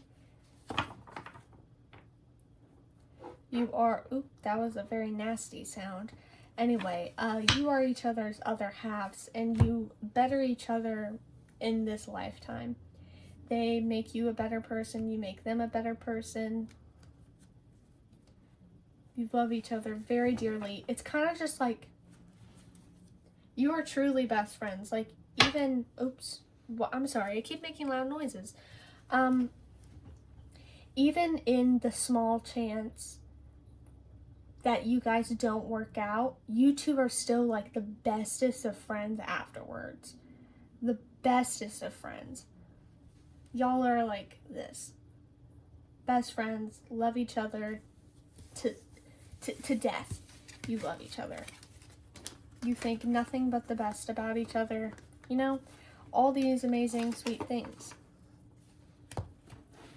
I'm gonna leave this reading off here. Like I said, maybe I didn't say this. I might have said this in another pile. I'm planning on doing more love readings, so keep an eye out for those because I will drop more love readings in the future. I also will do more readings on this account, so, you know, feel free to leave a follow to be updated and notified when I post new readings.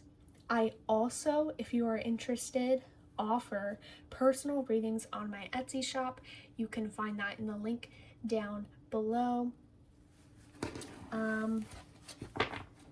So yeah, I hope to see you guys in the next video. I hope it resonated. Please tell me if it does. Bye-bye. Final pile, Clover, aka pile 4. Welcome to your reading. We're going to be getting into who your future person, your next partner is. In this reading, we will first get into your possible astrology signs as confirmation if this pile is for you. We will get into the personality of this person, how you guys meet in your dynamic when you are together. So, let's get into it. You might be an Aquarius sun. Aquarius, I think that is a north node. I'm not quite sure. Let me get it up.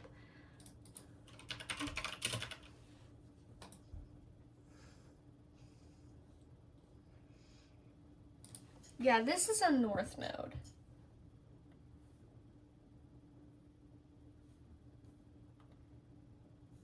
Yeah, that's a north node. So Aquarius north node, or sun, moon, rising, north node, and Cancer, north node, and Virgo, Jupiter, and Capricorn, and one more.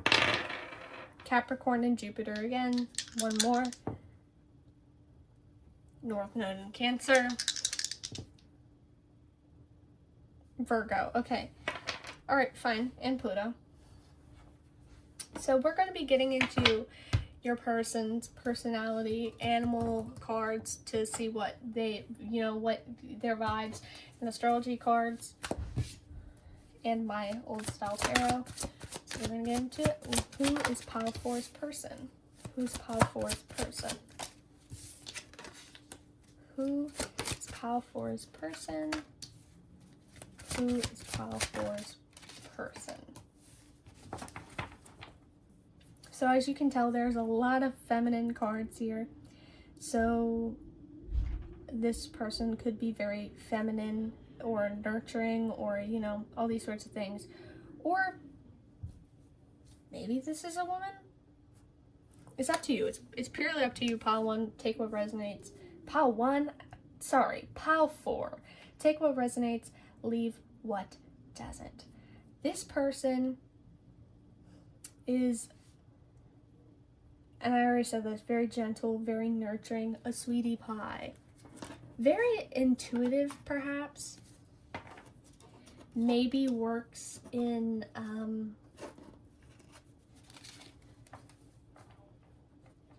there is an industry this person works in that when you find out they work there, you're like, oh, that makes sense.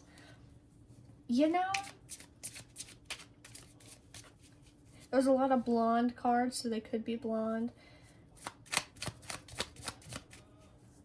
This person is very just they're intuitive and they're kind of an empath where they can see right through people. They're very sweet. We are back again. I believe we were getting into who your person was. Anyway, as I was saying, your person is very, they have a very gentle, sweet, like I said, intuitive nature to them. They could work in the medical field. Moth is here. Immediately, I kind of thought of tattoos. So they might have tattoos, or they might be someone interested in tarot and those sorts of things. Night is very significant. The moth, camel, which shows it being night. Which I'm not quite, I don't know quite a lot about the camel card. I don't often get that one, so we're going to grab it out of the guidebook. This part, is a very gentle, they might have look at this card. Look at the eyes. Very gentle eyes. Let me look in the guidebook real quick. There we go. The camel is resourceful, independent, and knowing one's self, which makes sense. Your person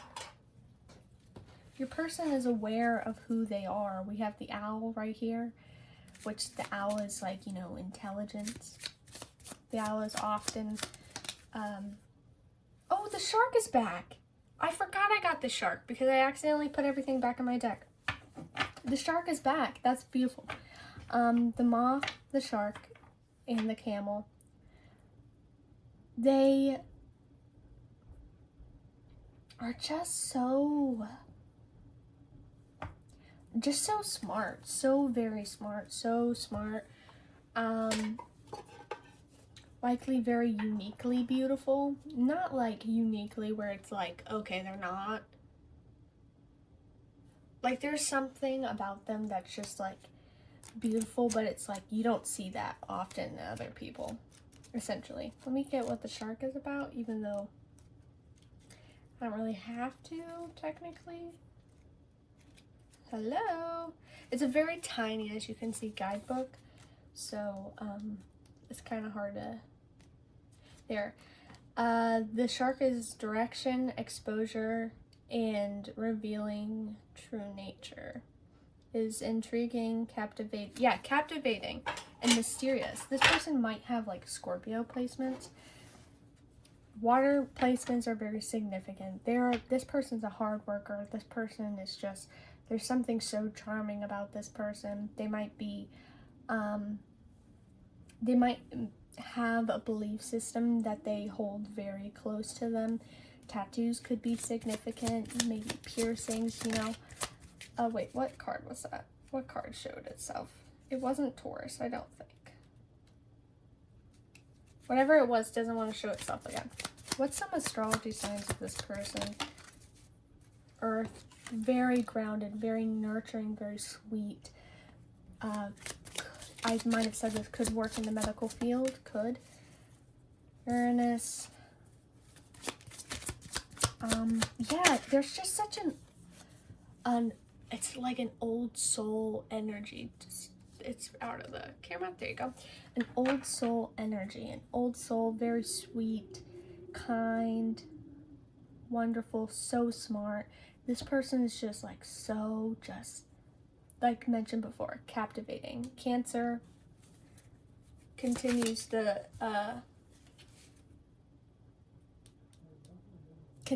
nurturing, sweet, very empathic. Third house. This person doesn't struggle to communicate how they feel. Libra, very balanced. Charming, dresses very well. Leo, yeah. This person is the star of the show without even intending to be the star of the show. They're just so captivating and perfect and beautiful, but like in such like a mysterious way. And you can't help just like stare at them and be like, I want to know you. Everyone might want to know this person because they're just so like, man, you're so perfect, you're so amazing, you're so smart, you're so all these things. Like, they are the ideal person one would want to be. Let's get some more astrology signs for your person. Capricorn. Capricorn could be in the rising. I'm torn between a Scorpio rising and a Capricorn rising for this person. Pisces, that makes sense. Water signs, like I said. Very significant. Scorpio, see, water signs, and we have Cancer right here. And Aquarius, which is, in my opinion, the water sign of the air signs.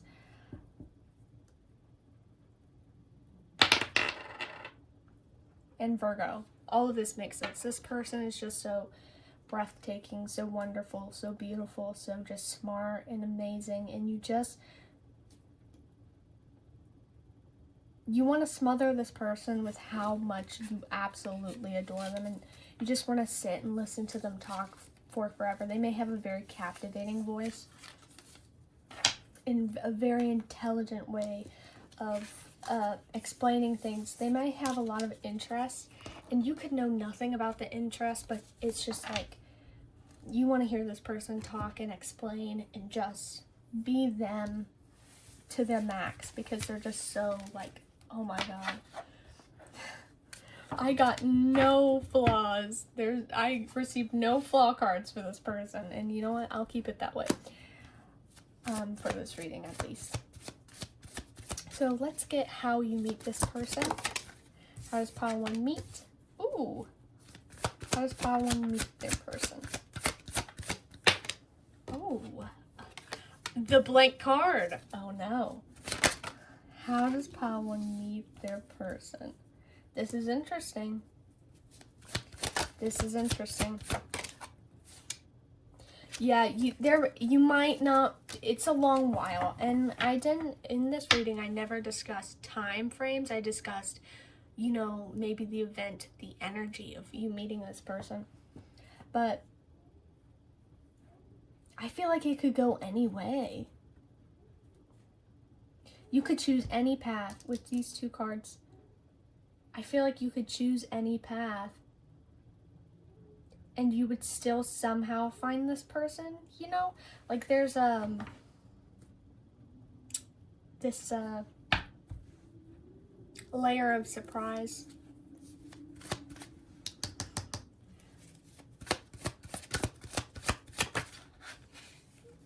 Could be sudden, yeah. See, layer of surprise, sudden.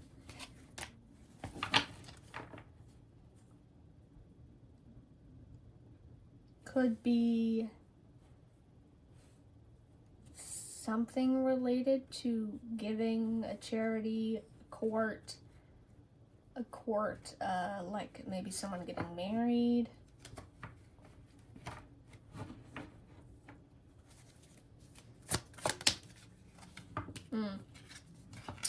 Yeah, it's kind of a surprise. It's a surprise, but now I'm getting like, you know, when you know, you know. And it reminds me of the song from, by Lana Del Rey. Like, the way you meet might vary very intensely based off of your journey and your path right this moment, but when you meet them, you will know that you met them because they are just so like you've never met anyone like this before. And you'll know instantly that you have to talk to this person. You must speak to this person. You must.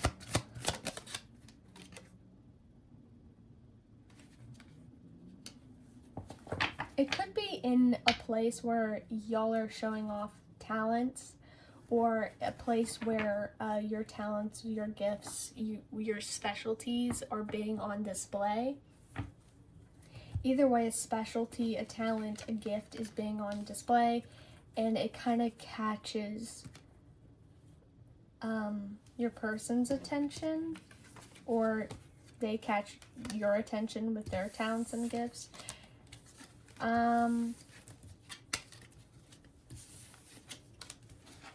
Yeah, there's a large layer of surprise, and I feel like it's going to take a while. Like, you're not close to meeting this person. Yeah, you're still working on things. You're still working on things. You're still figuring things out in your life. You're not truly ready, but this person is...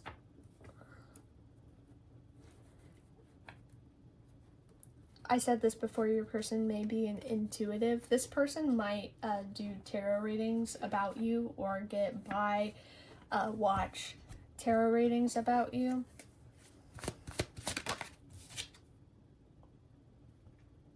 Yeah, they're kind of ahead. They're kind of ahead of their time, but not in a way where it's like, oh, they're ahead of their time. They might be, because they're very different, but in a wonderful way.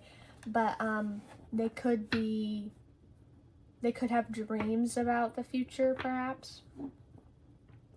Dreams about the future. They could have little downloads about the future. They could receive tarot readings about the future. So they kind of know about you in an extent, or know about their future in an extent. It's something when y'all meet, that's why it's kind of just like, when you know, because you'll both feel it. You'll feel it, and you'll know it, like, deep in your souls.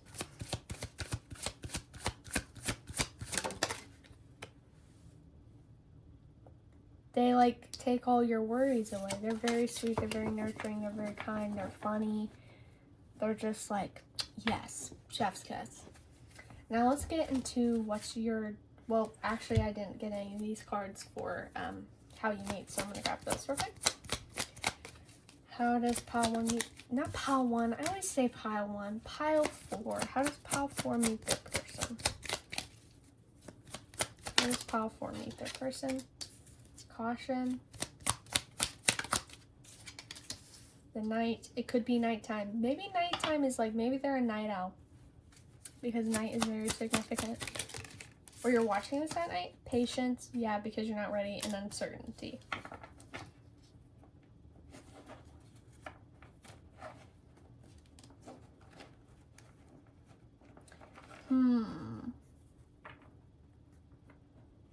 Caution and uncertainty. I'm not sure if this place you didn't want to go to, or if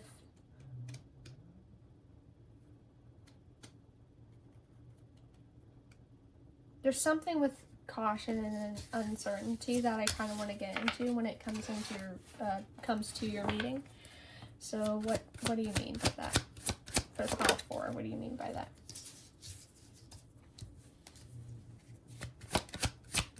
What do you mean by that?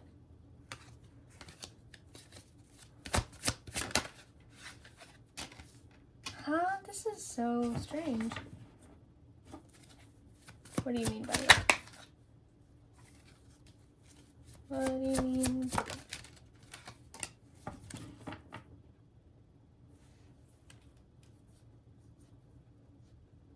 There's I feel something, but I can't like get the words yet, and it's kind of irritating me.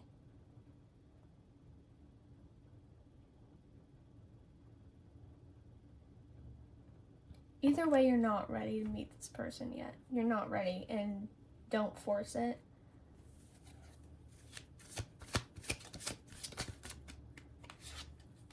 You're just not ready yet. But why is it caution and uncertainty? Or do you just not want to talk about it?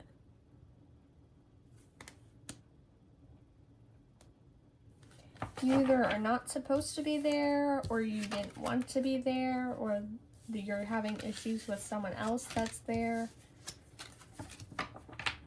There's some sort of negativity coming in that I'm not quite comfortable with.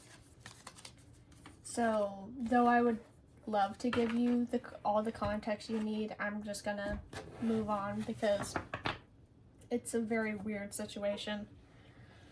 Anyway,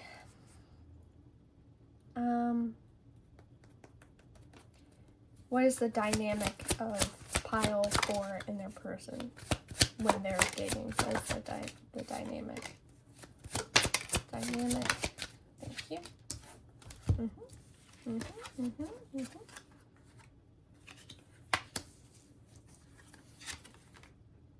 I need to do an energy cleanse real quick. I'm not sure right now. Okay. What's the dynamic between... Oops. What's the dynamic between pile 4 and this person? What's the dynamic between pile 4 and their person? The dynamic between pile 4 and their person.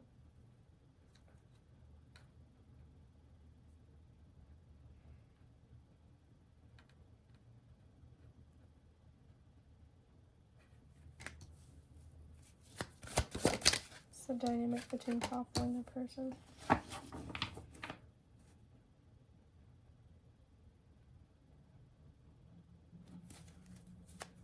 The dynamic between pile 4 and their person.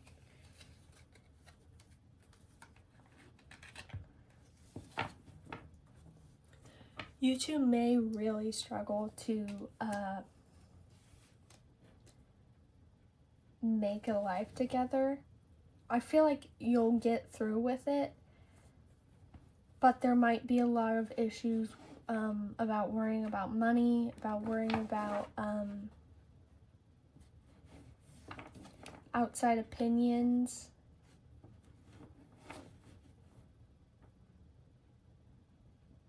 About all sorts of things. maybe the caution is this person, not everyone will like your person. Not everyone will approve of this person or approve of you. And it might be an issue where you don't have this the support of people, of being together. So you're all alone and you just are like you can't help but wonder, okay, but is this a mistake? Because you feel like both of you might not be entirely well off financially.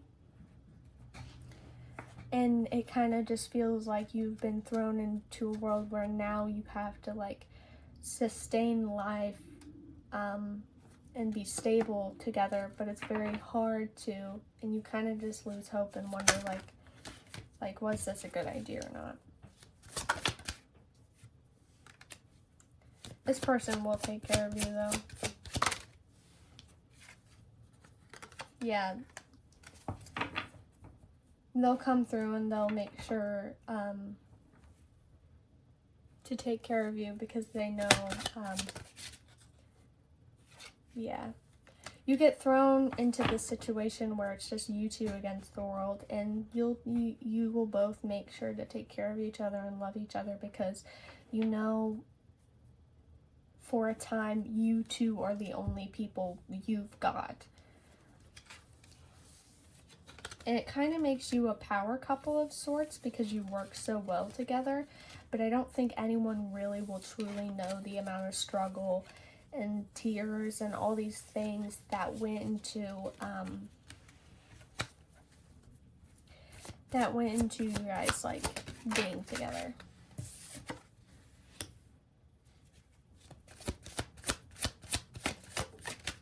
You'll figure it out, and everything will be okay, and you'll reunite with the community.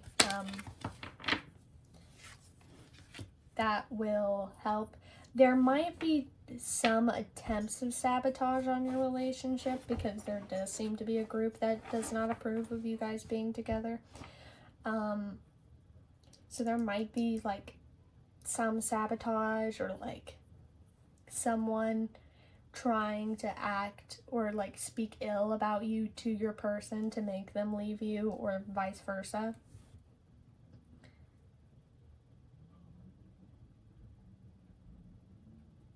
So you will deal with a little bit of betrayal, and it might be someone you initially trust. It might be someone who is like a Three of Pentacles, you know, someone also working alongside you. But it, you know, it makes you realize who you need to keep and who you need to release. Your life,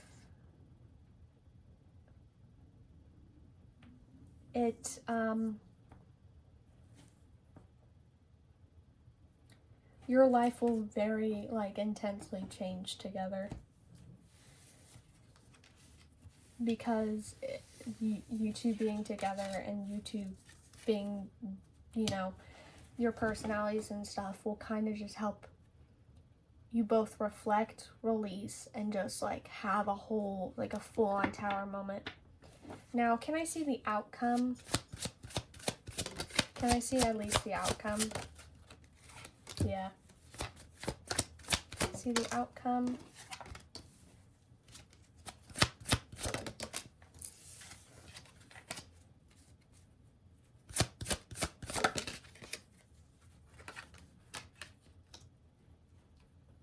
You two will grow together. You will find resilience and find strength, and you will overcome this hardship that you two are facing together. And like I said, you'll become like a power couple. I know there's some people here who probably don't want a long-term relationship and don't want to get married and stuff. But for a good chunk of you here, you'll probably, if you don't marry this person, you'll still be with this person for a very long time. But there's a large chunk of you who will probably marry this person. you might not get married for a while. I know not a lot of people like this, but I imagine, like, I keep seeing, like, okay, the lowest number is 4, but the highest number is 8 to 10. So 4, 8 to 10 years of being together and knowing each other until, which 4 is average, but that is the least. It's gonna take a bit. You might move, like I said, you're financially depending on each other, so you might move in together for a time, but you won't get married. Or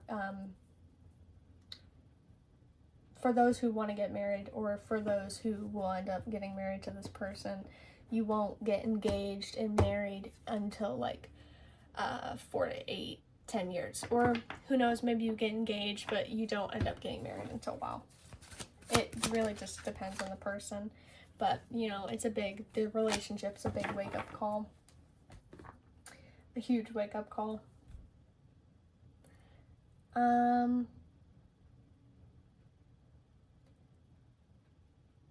That's about it. Yeah, let me grab some of these actually.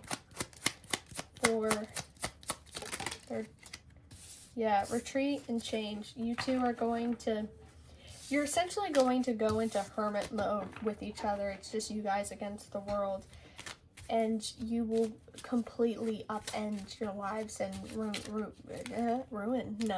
remove all the weeds that are in your garden, I guess.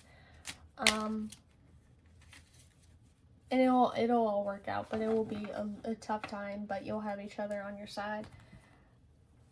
That's your reading. I hope it resonated. I hope you enjoyed it. If you want more tarot content, I will be posting more on this YouTube account. So please leave a follow to get more tarot content from me. I also have a TikTok account, which I also post tarot content. I also have an Etsy shop, which I will link down below if you want to book a personal reading with me, because I also do love readings on there and they're incredibly detailed. So,